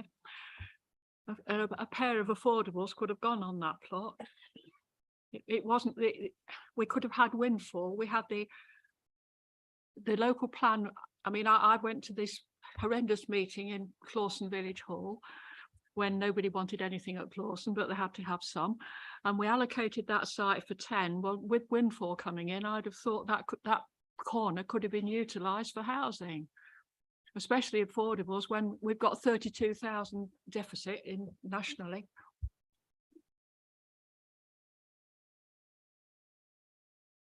Thank you, Gareth. Could I ask, when you look at Appendix A, the consultation responses, you see me as ward member say, I agree with all the parish council views, and then you put their views behind them. Why is it a précis of the document they presented to you, which has 6 planning reasons why this application should be refused? And none of those planning policies are quoted in your précis or summary. They make it clear that there are many reasons, policy E2, for instance, policy M4, MV, policy EC1, and they go through, and policy D1, or give them that, as a parish council, they aren't half up with the rules, which is why I was dead impressed. They've gone through the whole thing and looked at every planning policy that applies to this and given you reasons, just like Councillor Chandler has, why they should not be approved. And yet you have not given the response, and you have not given the evidence in this précis. You have taken it out. And to be honest, I'm a bit concerned. This is the second planning meeting. The solar farm was the same, where the letter from a consultee was altered to not reflect what the consultee was really saying. And I don't understand why we're doing that, Chair, because that's not fair to the people who are putting responses in. I've got it in front of me, and it's a very well put. There's no reason to précis it because it's a well put to. I understand you might need to précis when it's members of the public who don't quite know what they can object to and not. But when you've got a parish councillor on top of the mark, and they are, there's nothing in here that I can find is incorrect. Why have you précised it? So there are a few, it's not completely correct. The policies that they're referring to aren't relevant on some of them. So there is housing design policy quoted. This isn't a housing proposal. There's also an employment within Melton Mowbray. This isn't within Melton Mowbray. So it's the wrong policies that's been quoted within that. But in terms of, but yes, you're quite correct in terms of it is a précis, but all the material points are covered within there. But they have quoted correct local plan and neighbourhood plan policies as an objection. You have not put them in. Why? The summary of the main points that they've raised. you've put the points, but you've not quoted the policy that goes with it, which they have. Some of the policies are not relevant to this application in terms of housing design and employment within Melton Mowbray.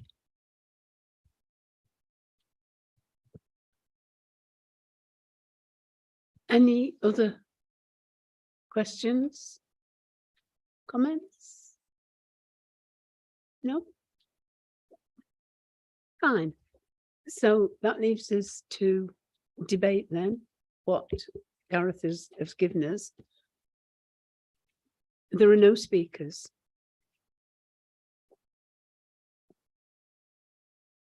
Chair, I believe I'm right in saying the parish council unfortunately couldn't be here, but they requested that you read out. But or they someone- didn't. They didn't put it in by the correct date. I haven't a clue. Well, I have, and Okay, so and I'm sorry, basically, yeah, but that's fine. we do have rules for a reason, so that we can get ready and have all the facts that we need.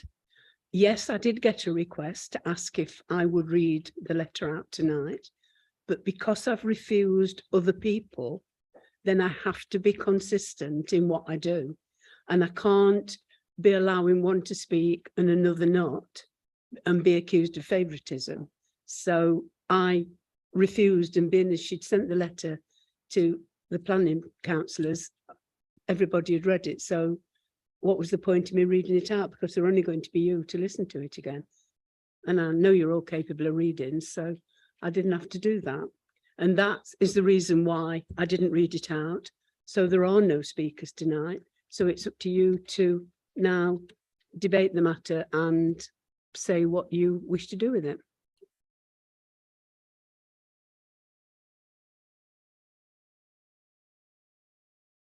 Councillor Evans?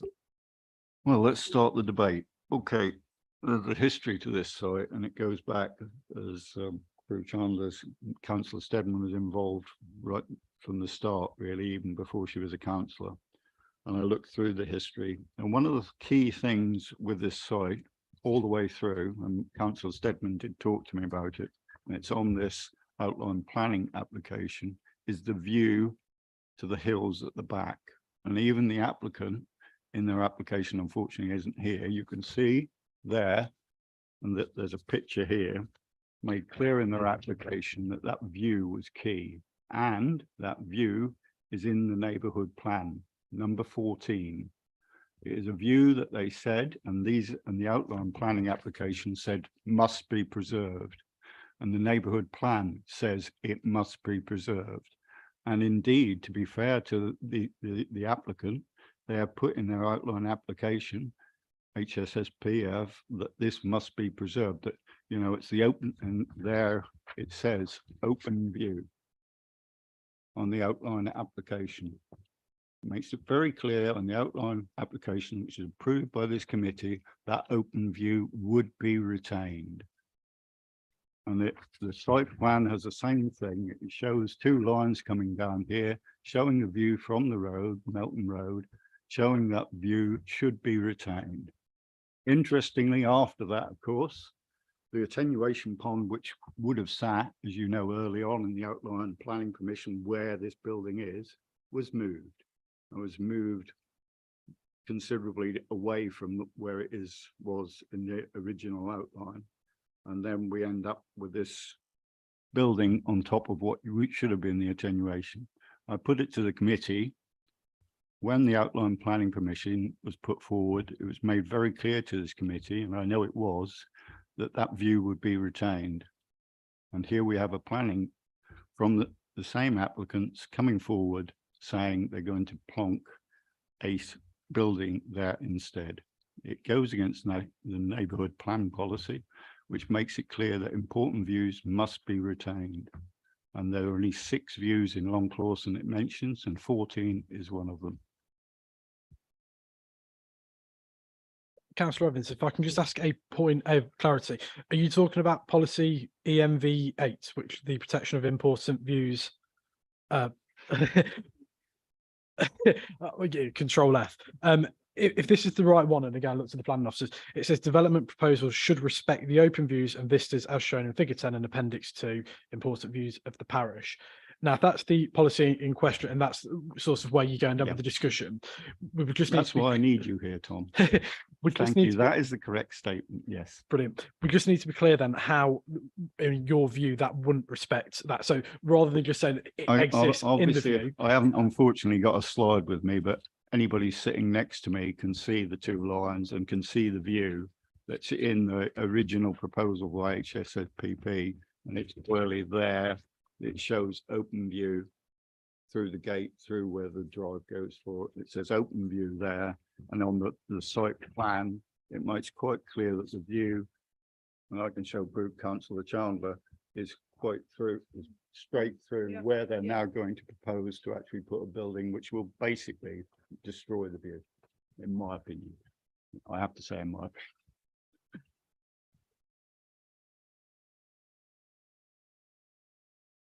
Any other questions, comments, anybody?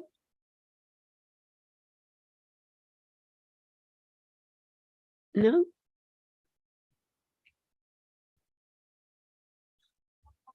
Councillor Chandler?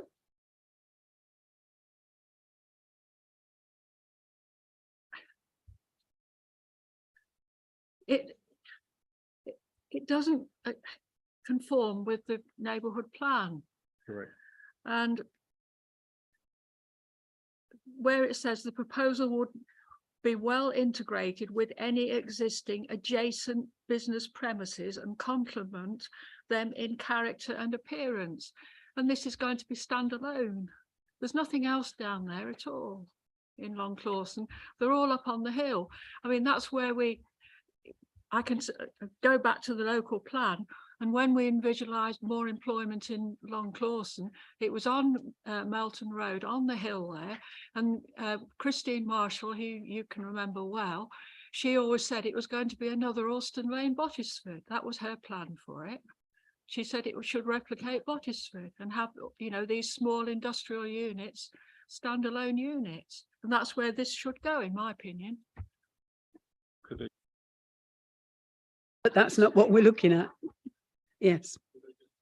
For the sake of because obviously I know that members of the committee can't see all of these committee things, but attracting new businesses, policy E2 makes it clear, and they should have been properly put forward A, B, and E. They were not.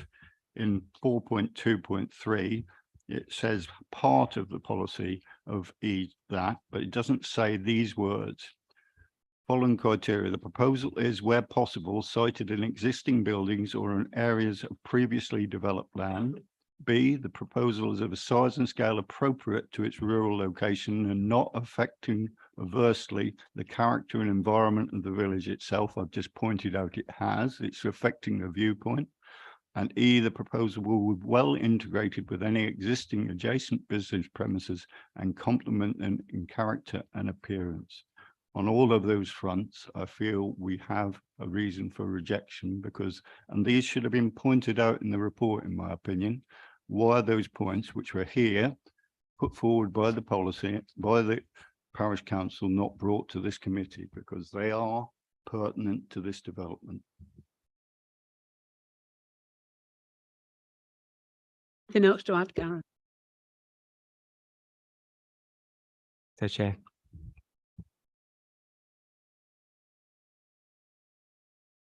Does Councillor Evans? I will propose that we refuse this on the policy E2. It's a contravention of policy E2. And I'm looking at Tom, and he also gave me another policy that is breaking EMV8. Thank you. I wish I had a brain like these guys.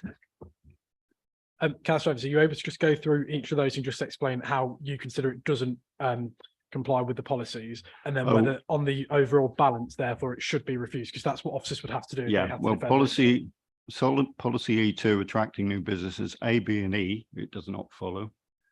And you probably are more eloquent at finding the wording for the EM. You provide your own wording, Councillor Evans. Well, if we replay the YouTube, we'll get it back again. If I just take those sub-points policy E2 then in turn, so point 8, the proposal is where possible cited in existing buildings or on areas of previously developed land. So I would just sort of pay attention to that where possible part. Was it C, the next one? B.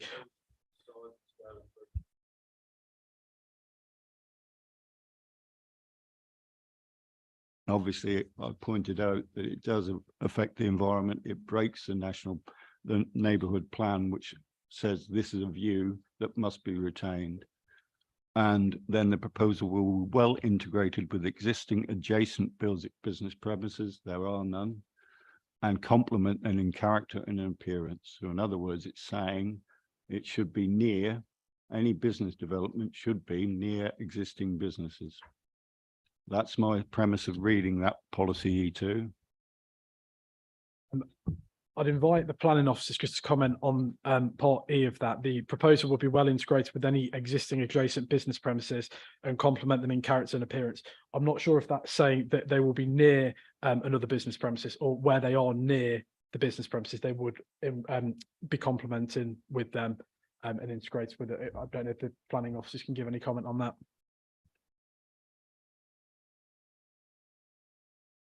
I think the officer's standpoint is it doesn't preclude development that isn't adjacent to existing businesses. It's not, it doesn't rule out or preclude development that isn't adjacent to existing businesses. It's just if they are close to businesses, then it should reflect the character of those surrounding it.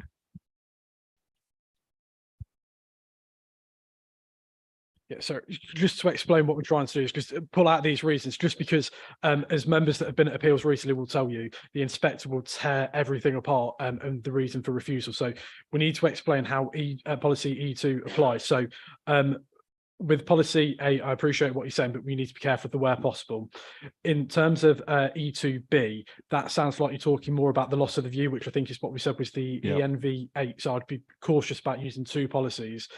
Generally in law, where there is something that fits something better, they would always use that. They wouldn't look to double up on it. So I'd be conscious there. And again, with part E, again, it's how you read that. And if the inspector decided to read that as it's to be well integrated and complement where it is with an existing adjacent business, not just that it needs to be with one, you might struggle to do it. Sorry, I know. My job here is to try and make sure the decision's robust, so that if it is appealed, we can defend it. I'm trying to be blunt here too, Tom, in that I'm not a planning officer. I'm looking for guidance from them too, and I'm not getting anything back. So this got passed by our council, by our borough council policy E2. They should know it. I would argue back to front. I'm not an expert in it. I have not had comments back that say that this is an incorrect interpretation. I think what the planning officers are saying is that they don't agree with your view of E2. I think they're saying that actually they don't agree that E2 applies in terms of refusing this, I think, but I would welcome Gareth to just confirm that position. Yeah, members are obviously entitled to interpret policy and take a different view from officers. The officer's standpoint on this is, and why you've got a recommendation of approval here, is that there's not a direct conflict with that policy. It's felt it doesn't preclude development in areas that there isn't existing businesses there. It's encouraging the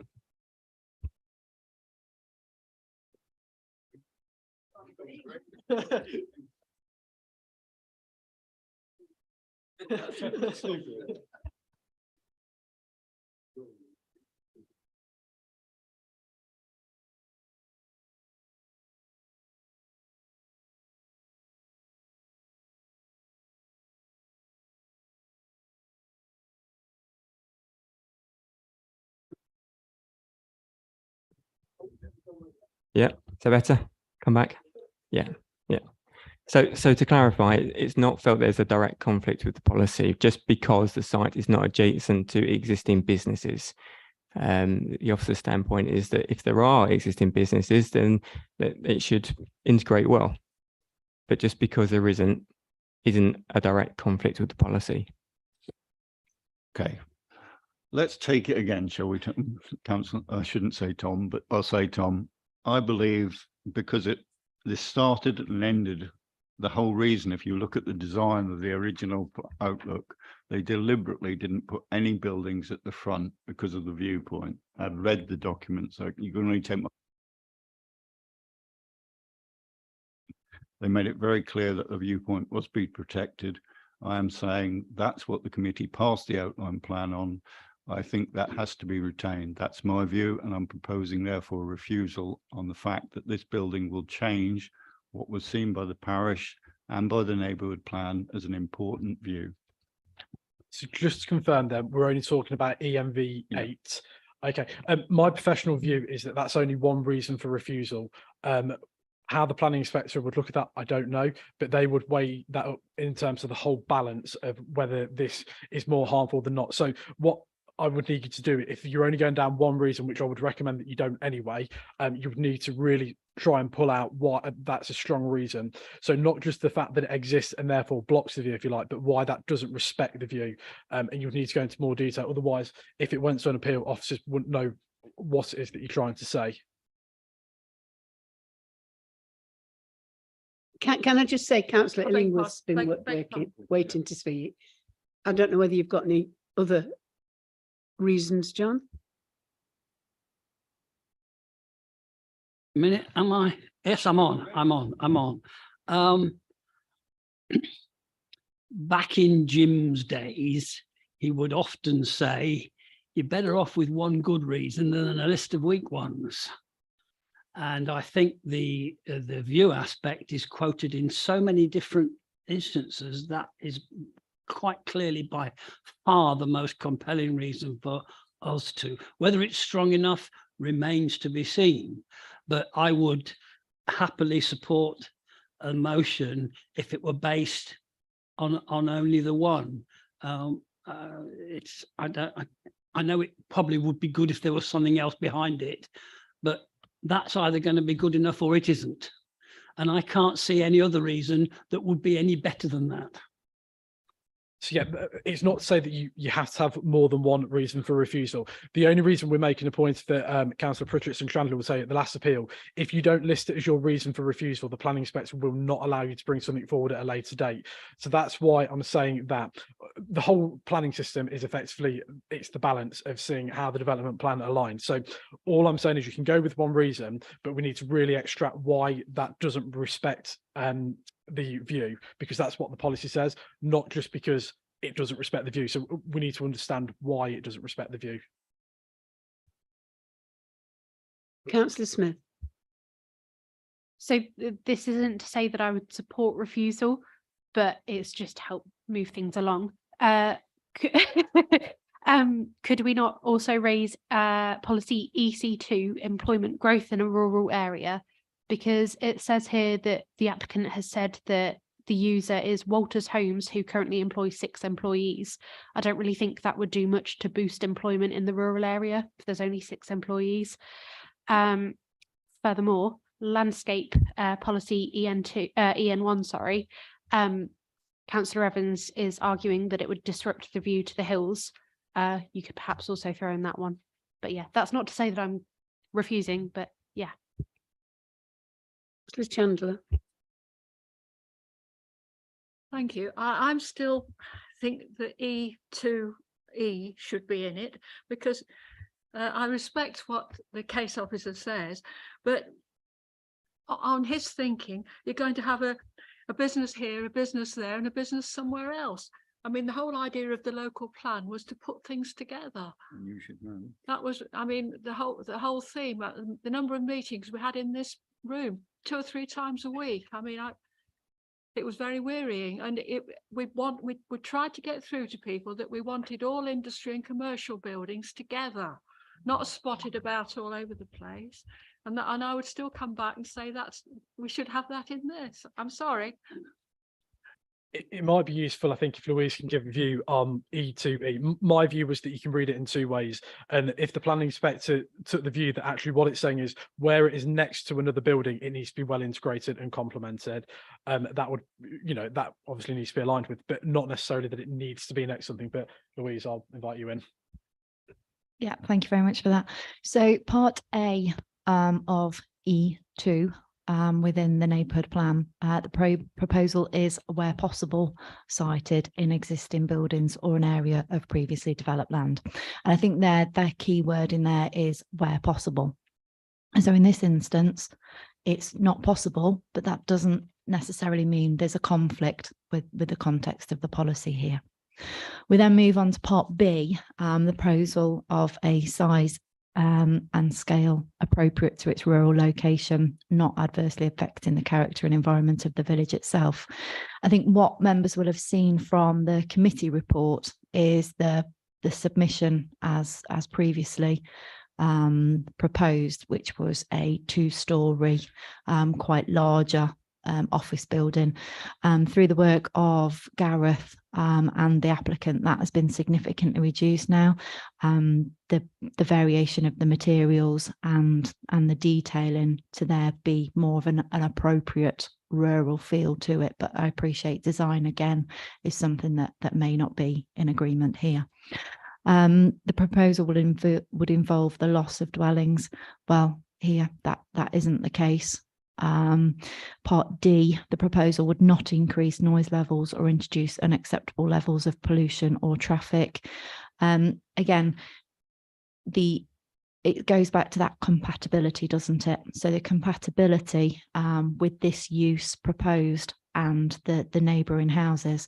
So this use proposed here is an office block, a small scale office residential, which is catered for within its own parking, amenity, environment, etc. So I'm struggling to see where that conflict would arise. But again, please tell me if that's where you are heading. The proposal would be well integrated with any existing adjacent business premises and complement them in character and appearance. So we know here that there isn't any adjacent existing business premises, so it's not possible to fulfill this part of the policy, but that doesn't mean again that it's within conflict with that policy. So I go through the first part again, where possible, and here, you know, there isn't existing adjacent business premises.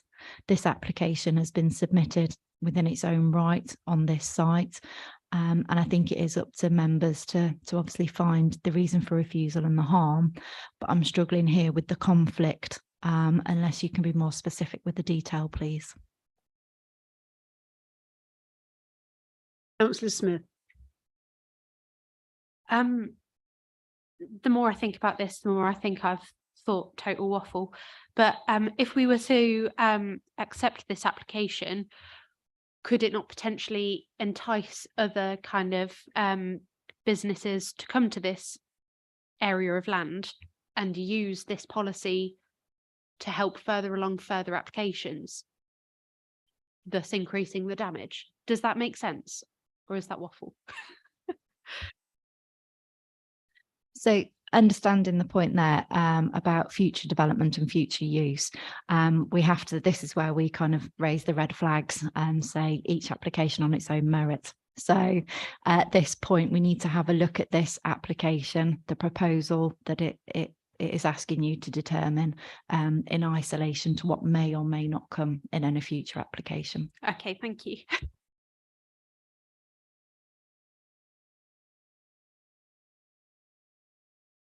Hello. We still need to outline the actual reasons before we can The outline, go the ahead with the reason proposal. is, and I can't get the wording, and I'm relying on the solicitor to give me the wording. This is going against Neighbourhood Plan Policy View 14, which is an important view, one of 6 within Long Clawson, was respected. The emerging, well, the Lowton plan at that time was emerging. It was respected by the developer in outline plan. He mentions it several times in his submission, and was respected by the housing being pushed deliberately up the hill to make certain that that view was retained. It's in his documents. That was the reason the committee pushed it. Therefore, I am still saying I propose refusal on the basis that it's against the neighbourhood plan policy. There we go. I can't get it more definitive than that because I'm not a planning officer. Councillor Illingworth. Thank you, Chair. Yeah, I'm sure you'll recall again that in the words of Jim Worley, as regards refusal and wording, etc., he never saw any conflict with asking officers to embellish the principles of members' objections, even given that those objections were contrary to the officer's original conclusion. So there's nothing to, it is not unheard of and encouraged that officers are better placed to expand on our thoughts than we sometimes are. Yeah, so officers will help you. That's what we as officers are here to do. I think ultimately this comes down to one neighbourhood plan policy being ENV8 and the, let me just get the wording, not respecting the view. What officers I think are struggling to do is understand why the view is not respected. And that's a matter of fact that you as members put forward. When officers considered that, they obviously considered that it wasn't an issue. So what they need to understand is why they consider now that the view is not respected. So they will help you with that. If there's anything else that comes out, they'll try and find other policies that fit. But I think we've got it down. It comes down to one policy and it's to do with the view. We just need to understand why the view is not respected so that they can actually write up the reason for refusal if that's where it's going to go. But that's a matter of fact that you are putting forward as the members to understand why that view is not respected. Officers have been through it. I've seen them probably going on the internet and finding this document, and it makes it very clear that the reason they've put their buildings where they are is to respect that view. And that's what surely the embellishment can easily be taken from that document.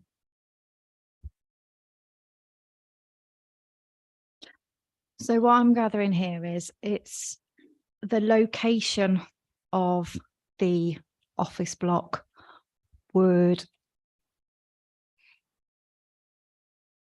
therefore result in the loss of an important view in relation to policy ENV8 of the neighbourhood plan. Is it the loss of the view, or is it the impact that the building would have in terms of blocking the view? That's the detail, but that's the detail I need to get from you. I understand entirely that we're working now with policy ENV8, understand that, and we're working with regards to the consideration of the important view. So is that a complete loss of this view into and out to, or is this a building which is blocking partial of the protected view? If you can just clarify that a little bit further for me, we can then have a go at getting the details for the reason for refusal. We are here to help. That's not a problem. We just need to know the specifics. Chair, it's getting late. To me, Councillor Illingworth, you wanted sorry. indicated before. No, I think we'd be on weak ground if we said it eliminates it, but by all accounts, it clearly compromises it. And if it compromises it, it's not respecting it. So to use the words that are asked for, in order to respect a view, you can't disenhance it or compromise it or jeopardize it. So there you go. It's simple to me. Doesn't matter whether it's obliterated, it's compromised, therefore it isn't it's not being respected.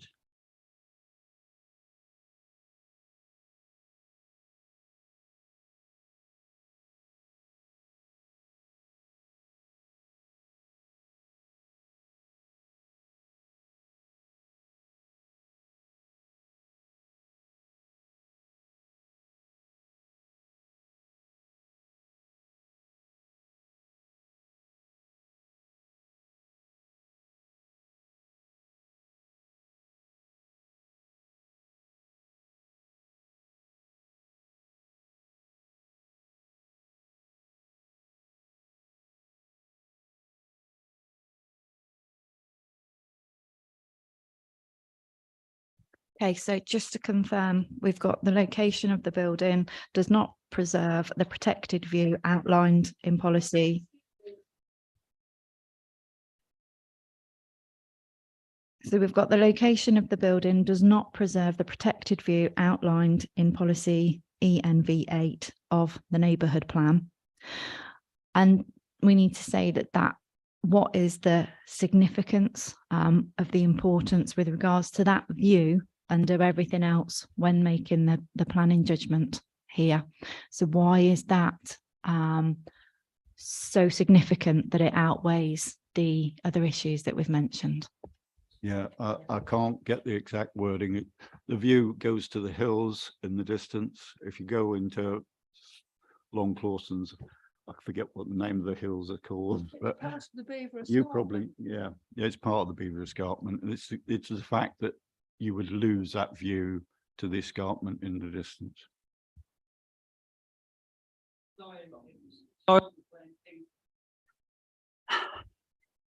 It was designated amongst a list of views that went to the inspectorate and post muster.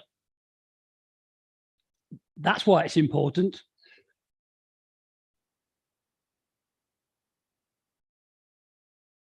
Okay, so I've got that. Thank you.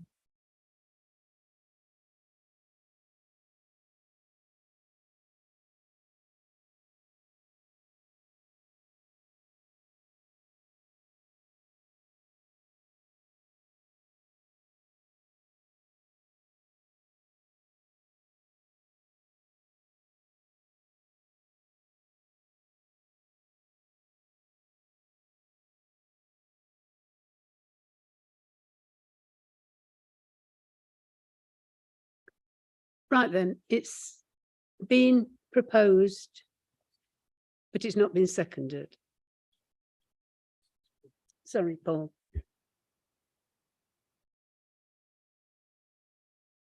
Yeah, sorry, I just need to listen to Louise's interpretation.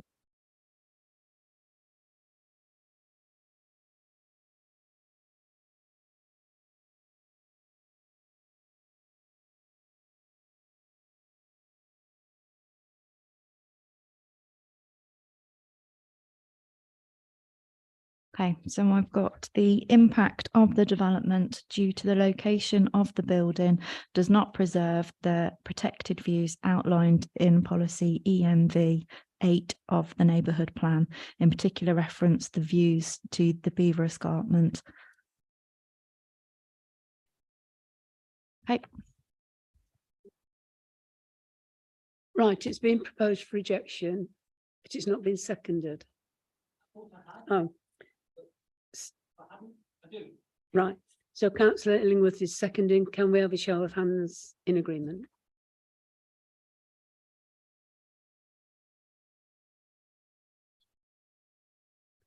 Five against.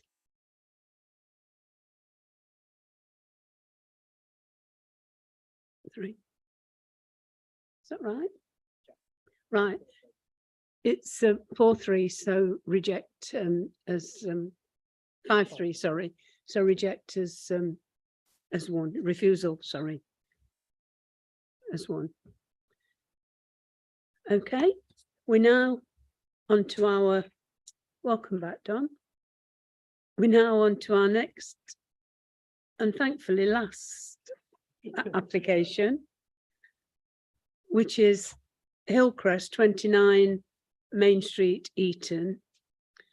And that is planning application 21/007. No, it's not. It's 22/00729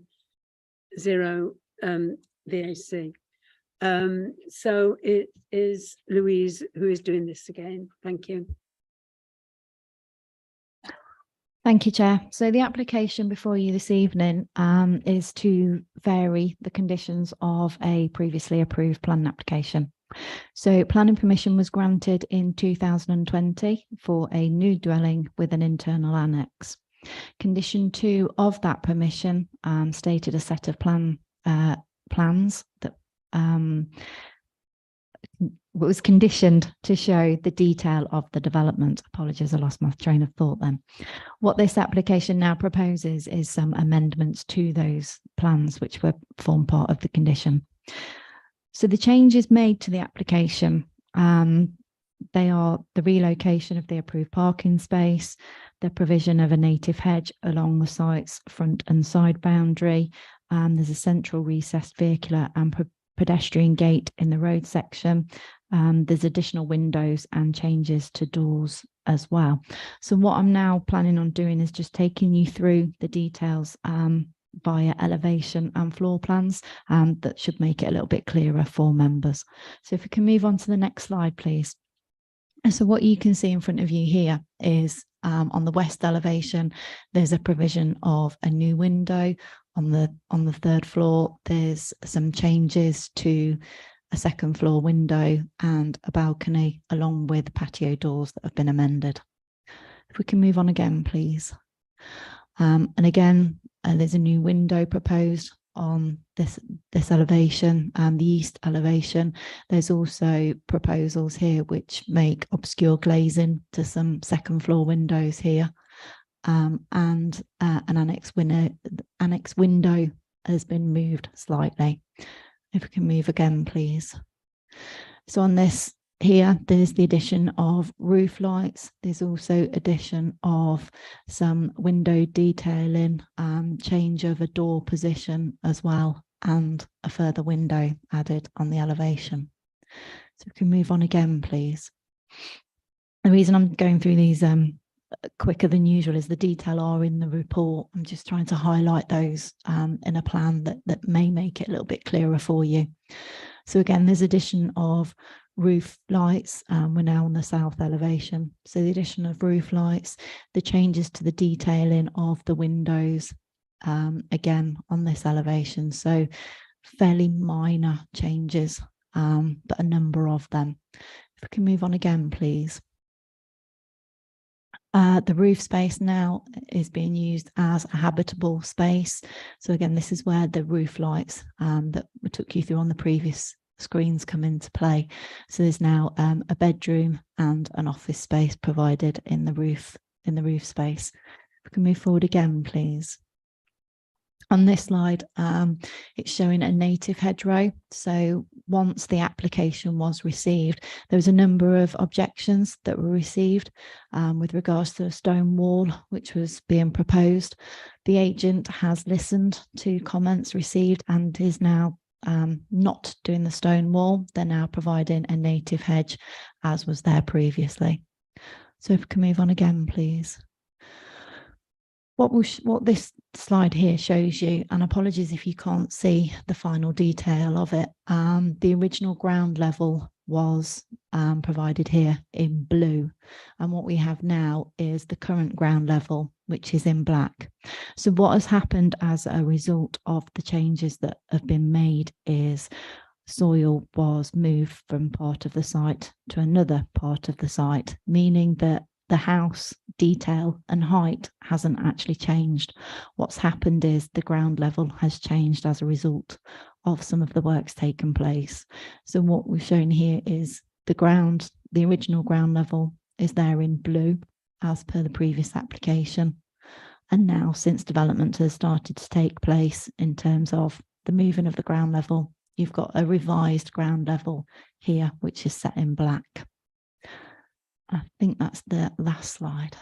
Thank you. Any questions for Louise? John Illingworth. So just looking at those drawings, would it be fair to summarize that in terms of those levels as to the right it's higher, a fair section of the middle is the same, and to the left it's actually been lowered because that's where the source come from? Looks to me as though there's, minus, equals and plus on that. Would you concur with that? Yeah, so just to confirm, it's the moving. So if by that moving, you get a reduction in 1 point, stability in another, and an increase in to another. level the plot out. Thank you. Okay, hi. It says one of the third-party comments says, how is the building okay 3 meters plus higher than previously approved? Presumably, you're saying the roof line and everything is exactly as per the previous application, and that statement is incorrect. Because someone has obviously basically said that the previous application was 3 meters lower. Have we investigated that, and are we certain that we have got a building that's the same height as the previous application? Richard, to answer that. Through you, Chair. The dwelling itself is the exact same height from floor level to ridge apex. No change there. It is purely, as already indicated, the change to the ground level through cutting away one section, building up on the other. So on the bit where this is being made up, there is obviously an increase in ground level, excuse me, but the height as was is still the same. We'll just come back on that. So if we put the original application on that, the ridge heights would be all the same. Okay, that's fine. Thank you, Richard. Any other questions?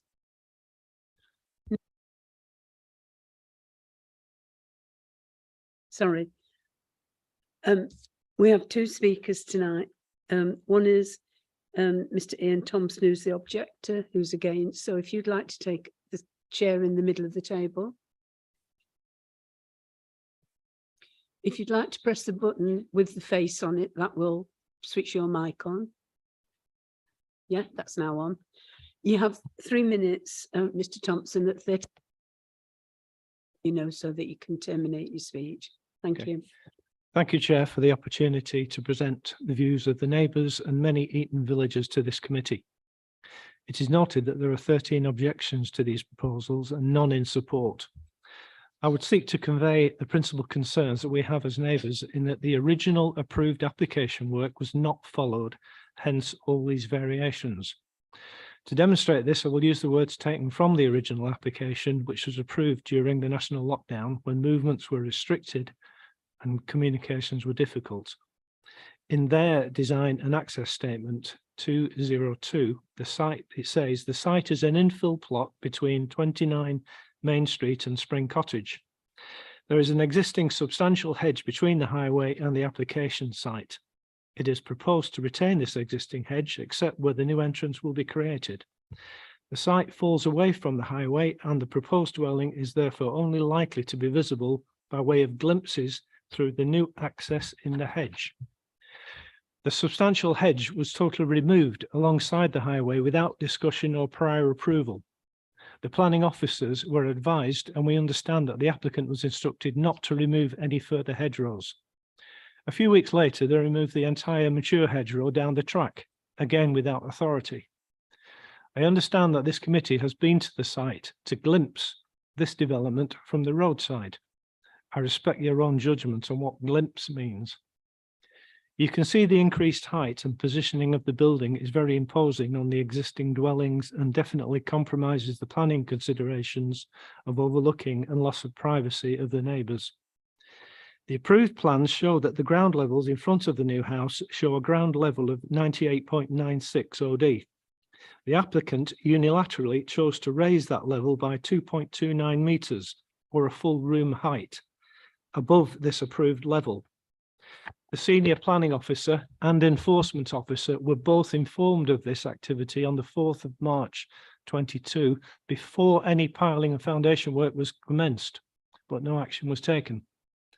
There are now 4 variations submitted before you to seek to try and distract you from the fact that the original approved scheme has been built incorrectly, without prior approval and with utter contempt and disrespect shown to the planning officers, Borough Council, neighbours and villagers. 30 seconds, Mr. Thompson. Thank you. What we are asking is that you apply and enforce the basic rules that we all have to abide by and ensure that they are followed correctly by all parties. Otherwise, why have the rules, officials and procedures in the first place? Thank you, Chair and councillors. If you can just remain there so that the committee can ask you any questions. Certainly, yeah, thank you. I'll be happy to answer. Anybody got any questions for Mr. Thompson? Councillor Evans. Okay, let's be clear. Let's eke this out now. What you're saying is if we add the plans from the application and the existing house as it is, there would be a difference of 2.8 metres on the ridge line of the original application and the one that is there now. Yes, councillor, that is absolutely correct. The officer stated before correctly that the ground level of the house and the ridge height is the same. It's the same house, but the ground level has been increased by 2.29 metres over and above what it was originally. So the ridge height ought to be much, in fact, a full room height lower than it currently is.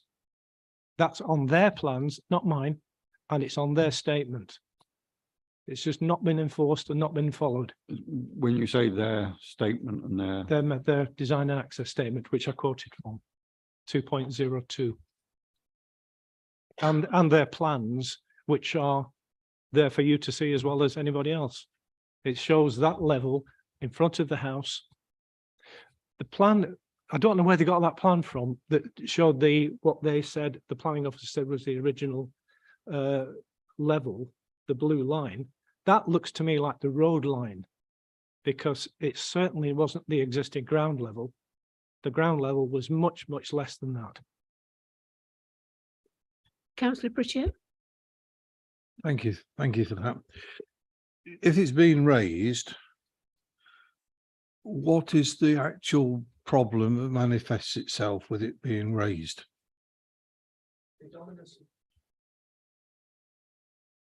The view of the neighbours, I'm a neighbour, a direct neighbour to this. The house becomes a much more dominant structure. It overlooks the gardens of the immediate vicinity of 4 properties. In some way that's been addressed by these variations, in so much as they've said, in fact, I've suggested that the windows on the east elevation, which currently were clear glazed, have now been obscure glazed. That's fine, but the building is still in a over 2 meters, a good room height, higher than you approved it. Is it lower, the building lower than the building up the hill? Yes. Yeah, so it has no impact on uphill. They're on their neighbours. existing property up the hill. Yeah, but That's, it's lower than that. So of it's course, not actually. Yeah. of course it so is. it's, Yes. it's the downhill. Yes. Yeah. You're thinking. The site sloped very much away from the highway into the field. Thank you. Councillor Chandler. Thank you, Madam Chairman. Going back to the hedge, I'm not saying you personally objected to the building of a wall, but the village itself, the objectors objected to building a wall. Now, where I come from, they'd have jumped at having a wall, a stone wall. So can you tell me exactly why everybody was against it, please? My understanding of that is, I can't speak for everybody, I can only speak for 1 or 2 that live near, very close to it. The hedge was removed incorrectly, as you all know. Therefore, there was nothing there at all. The builders then said, oh, we're going to build a 2-meter high wall in stone, which would be in ironstone, similar to the surrounding properties. My view, instead of building a 2-meter wall, well, let's do a 3-meter wall and hide the damn thing. But the 2-meter wall then was put forward in the variations. Some people said that, well, it's a shame that we didn't have the hedgerow, because that is a characteristic of Eton. But the thing is, you well know, you're from a farming background, you can't plant a mature hedge. So that hedge is absolutely, totally ruined. They could put wisps in there, they could put meter high in there, but it's going to be years before it gets to the original 3-meter high hedge that it originally was, that they grubbed out without permission. And that was the concern from the village. That was the reason. They said they wanted a colleague here is from the parish council, unfortunately he can't speak, but the nature of Eton is that there are many hedgerows along the roadside. Yeah. And that was the reason why I think people took on board the fact that the hedge was removed and it ought to be somehow reinstated. Councillor Pritchett. Now, at this juncture, whether I can ask a question of the officers about highways and the visibility display required Yeah. having an impact on hedge removal. Did that? I understand the hedge is going to be replanted, but I was just interested in visibility issues, whether they played a part in it.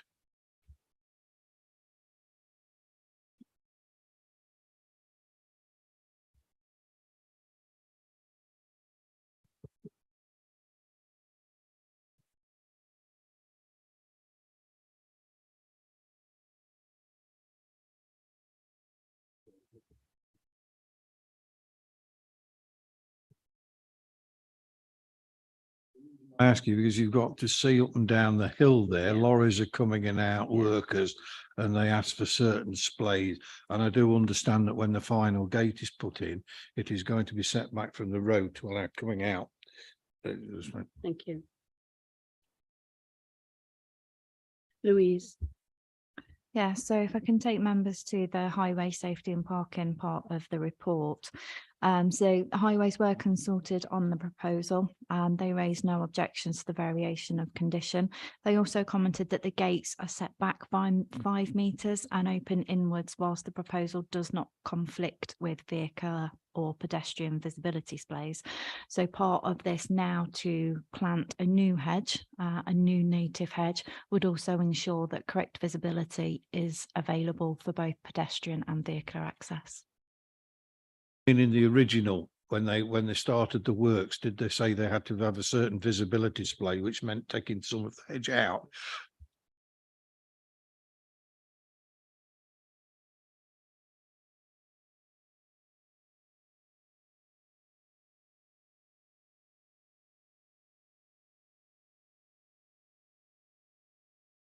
So part of the previous permission may have made those requests, but I think what we need to do here is look at the proposal in front of members. So what we have is a variation of condition to make some amendments to an approved scheme. I think members will need to consider whether those amendments are acceptable or not in the proposed form. Do appreciate that. I was just adding a little bit in the background that it might not have been wanted uprooting of a hedge. Any other questions? Councillor Evans.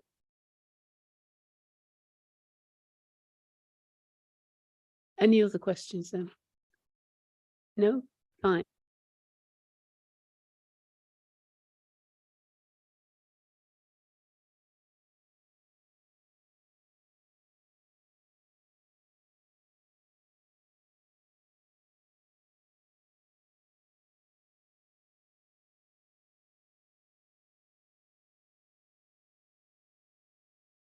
Good evening, Mr. Bacon. If you press the face on your microphone, it will switch it on. Yeah, that's fine. Good You've evening. got 3 minutes. I'll tell you at 30 seconds when you're due to finish. And if you can remain in the seat so that the committee can ask you any questions. Thank you. Thank you. I do have a script written out, but in view of the previous comments, I'll go off script to start with. And if I've got any time, I'll revert back to the script. The levels on the site all came from a digital topographic survey. As part of the application, we produced drawings that had sections through all parts of the site in both directions. And those show the relationships of the building and the road and the adjacent properties. A fundamental aspect of this property is that it is to be occupied by Mrs. Shortland Senior, who is aged. She requires good access to the property. The comments from the neighbours produced this claim that the building is almost 3 meters too high. To counteract that, we submitted a document to the planning officer that showed that if we had put the building 3 meters below where it is now, it would in effect be in a hole, and that as one came off the road, one would fall off a 10-foot cliff. So it's merely scurrilous to suggest otherwise, I'm afraid.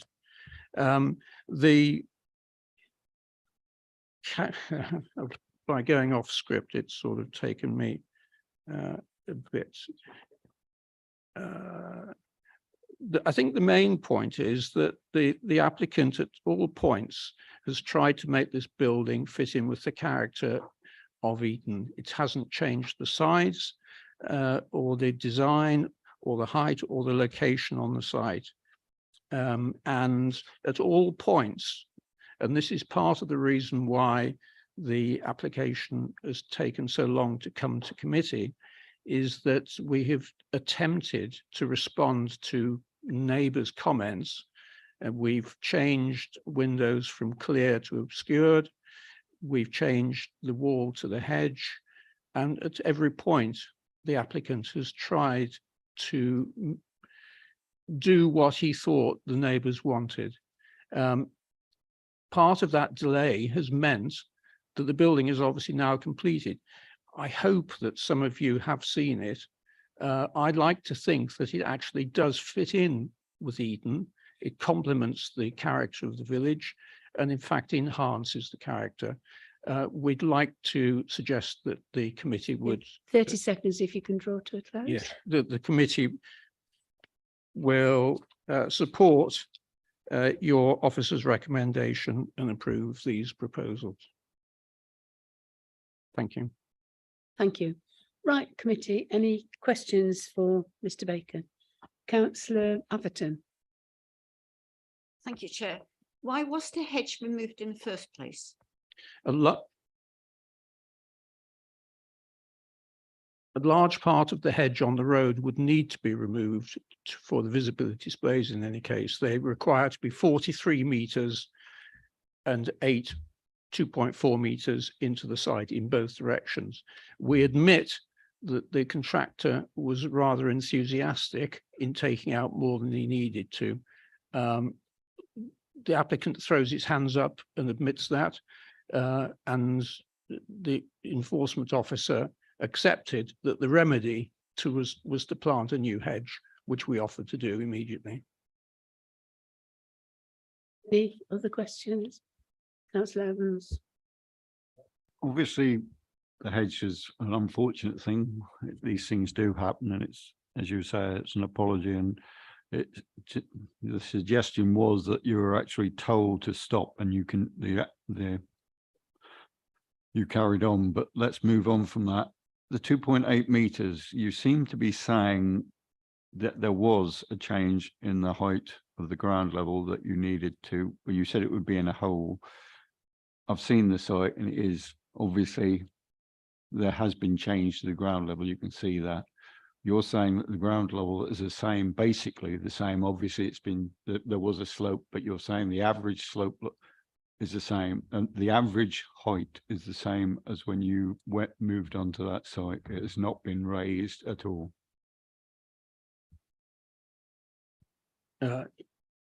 It's a difficult question to answer because the site is sloping in two directions. It slopes left to right and it slopes away from the road. The left to right cut and fill is almost equal. The amount taken out equals the amount put in. The sloping away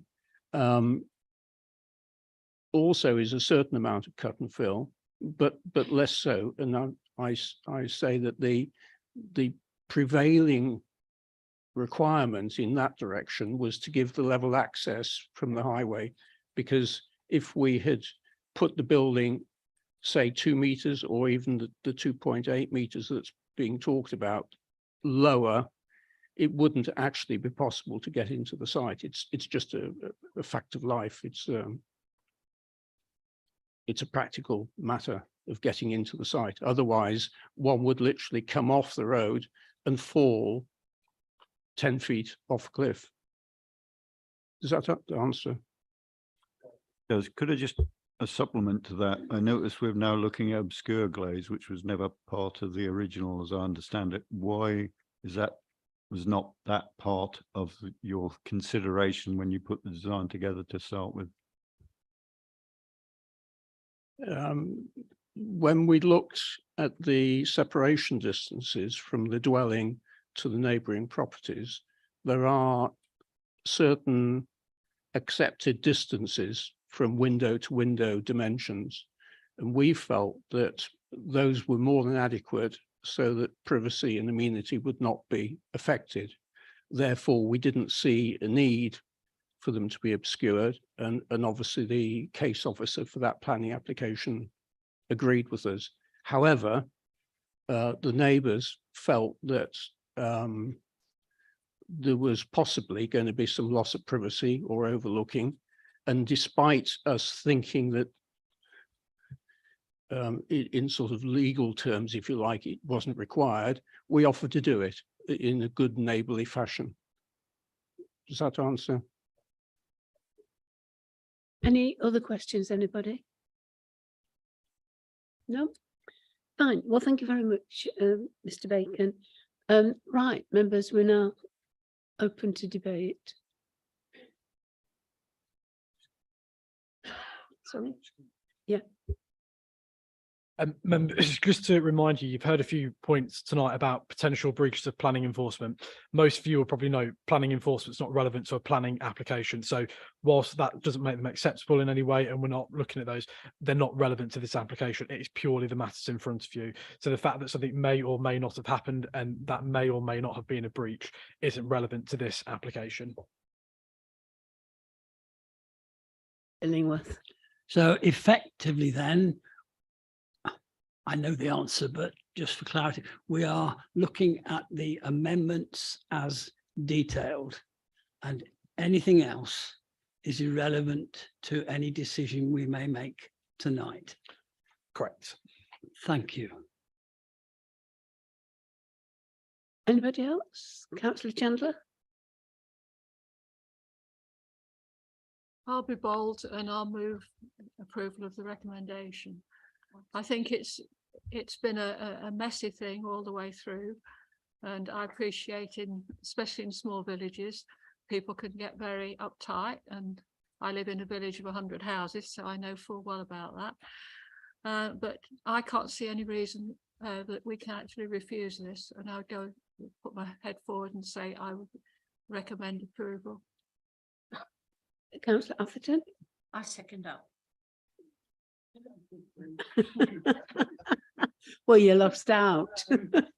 Right, it's been proposed and it's a permit and it's been seconded. Can I have a show of hands of all in favour of permit?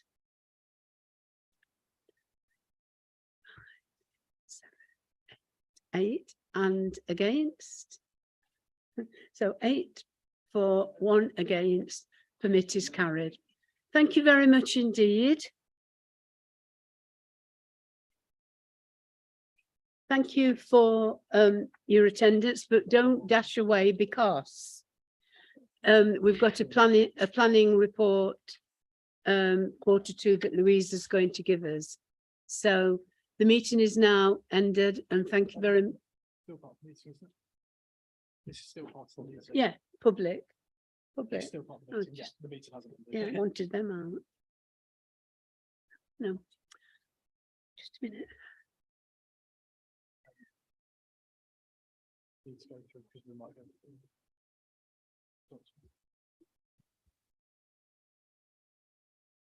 Members, just to confirm, this is still part of the meeting. I appreciate we've been here 2 hours, 50 minutes, and I'm hoping Louise won't take too long. But just in the event that it goes over 3 hours, the Constitution says that we have to immediately adjourn unless the majority of members present vote for the meeting to continue past that point. So I'd invite the chair to just take a vote on that point. So we're voting whether, if we go past the 3 hour mark, that it continues on this item. Right, do I have to use any special words? No, just to ask for the vote. Yeah. Just who's in favour of that motion? Right, who's in favour of the motion that Tom's just said? Right, everybody's in favour, thank you. Over to you, Lou.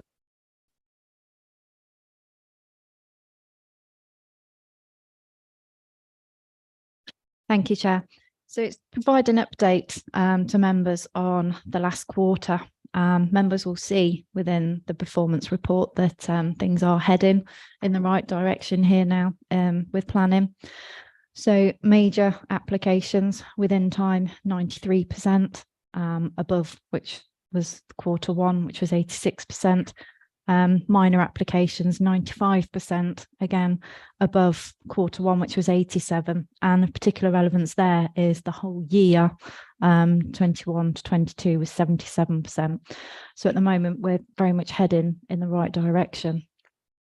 The quality of decisions with regards to the appeal record, we had a bit of a shaky start to Q1 with 29%, but you'll see again that has now increased to 40%. So we're getting more appeals now dismissed rather than allowed, which is again is heading in the right direction. We've done a breakdown for you with regards to appeals. So the number of appeals dismissed, the number of appeals allowed, again, committee delegated, etc.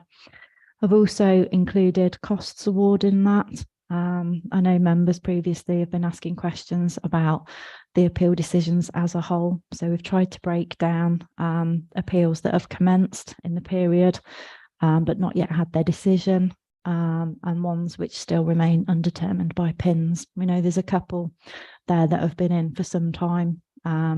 We may now have start dates to them since the publishing of this report, but at the time of writing, they were still undetermined by PINs. What's interesting for members to note here is a workload trend and the profile that's been set. So as you can see in Q1, the number of applications received was 137, but in Q2 was 109. So there's a decline in applications received. But what you'll also see is the trend in terms of the decisions made. So the difference between Q1 and Q2 was a drop in applications coming into the department, but quite a significant increase in decisions going out of the department. So the shift in terms of where the resource was needed at that time, either in the validation, acceptance, or the determination. Enforcement cases remain the same, 39 to 40 being opened each quarter. What you'll also see here is 133 enforcement cases were concluded in Q1. That's not a typo, that is 133. But what some of them will be is looking at the backlog of work, some of the cases which required some attention ready for the dedicated resource to start. So Chris Glover started with us towards the end of October. So what we'll now see, hopefully in Q3 and 4, is a trend in terms of enforcement and having that dedicated resource, which then will transpire into the figures and the performance before you tonight. A couple of appeal decisions that were received, dismissed at Statham. And again, I've put in the links here so members can obviously look at them independently. And there's learning for officers and members here in terms of appeal decisions which are made, the nuances in the policy, and the officers the inspector's interpretation of a decision. But what I'd like to do is invite Andrew Cunningham to give you some really brief kind of learning updates from Crompton Road, because I know members at the time that was a particular tricky decision for members to take, and certainly for officers as well. So there's some lessons learned in terms of that appeal decision. So I thought just whilst we're all together, it might be worth sharing some of that learning from that particular decision. Thanks, Andrew. Thank you, Louise.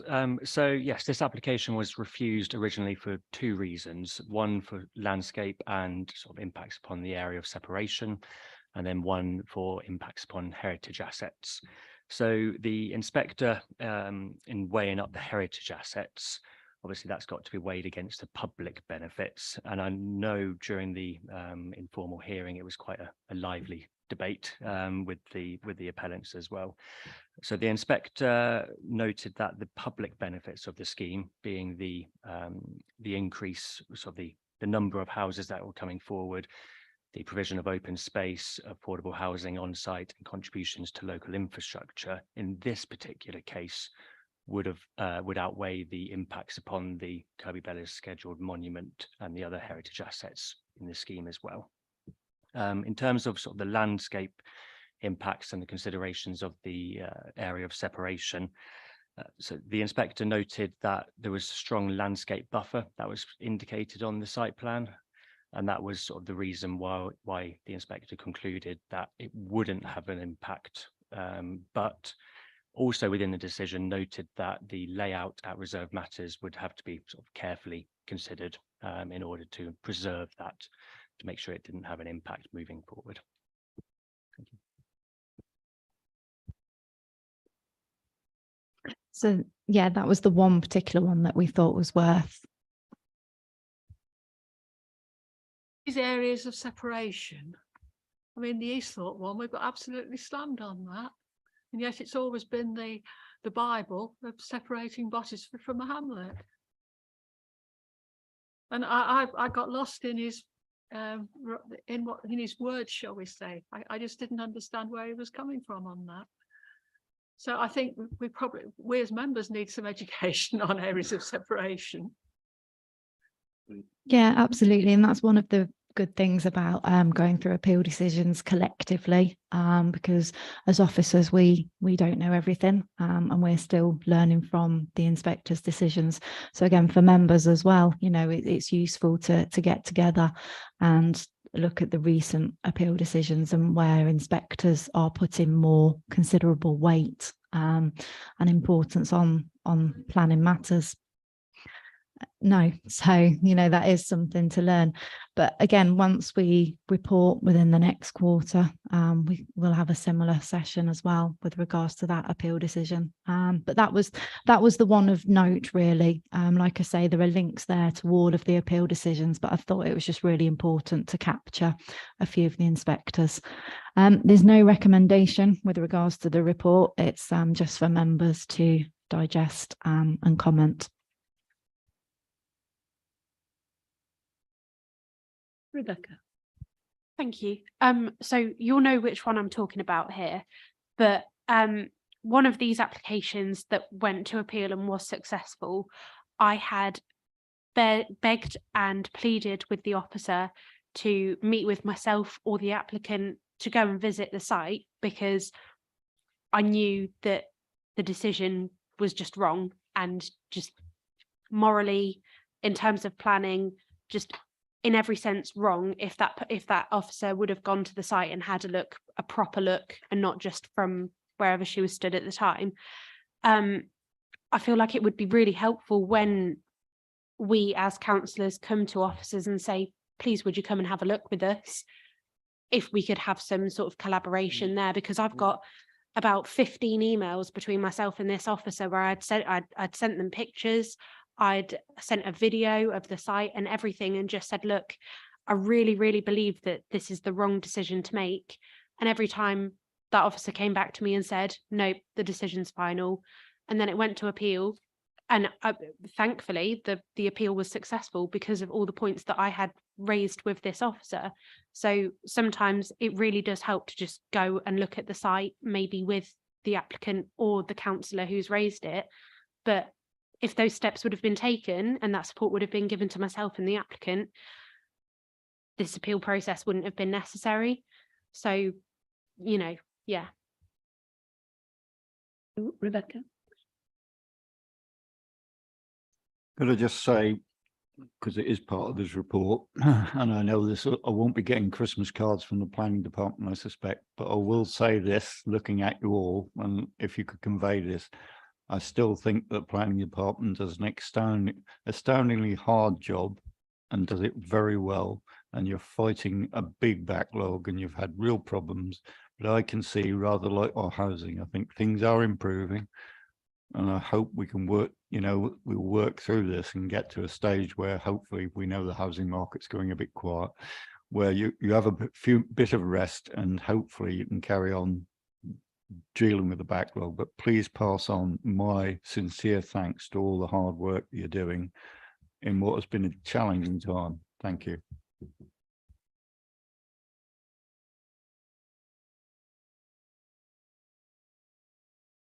Well, this is our last meeting in 2022. We meet early in 2023. So no slacking. look at the plans.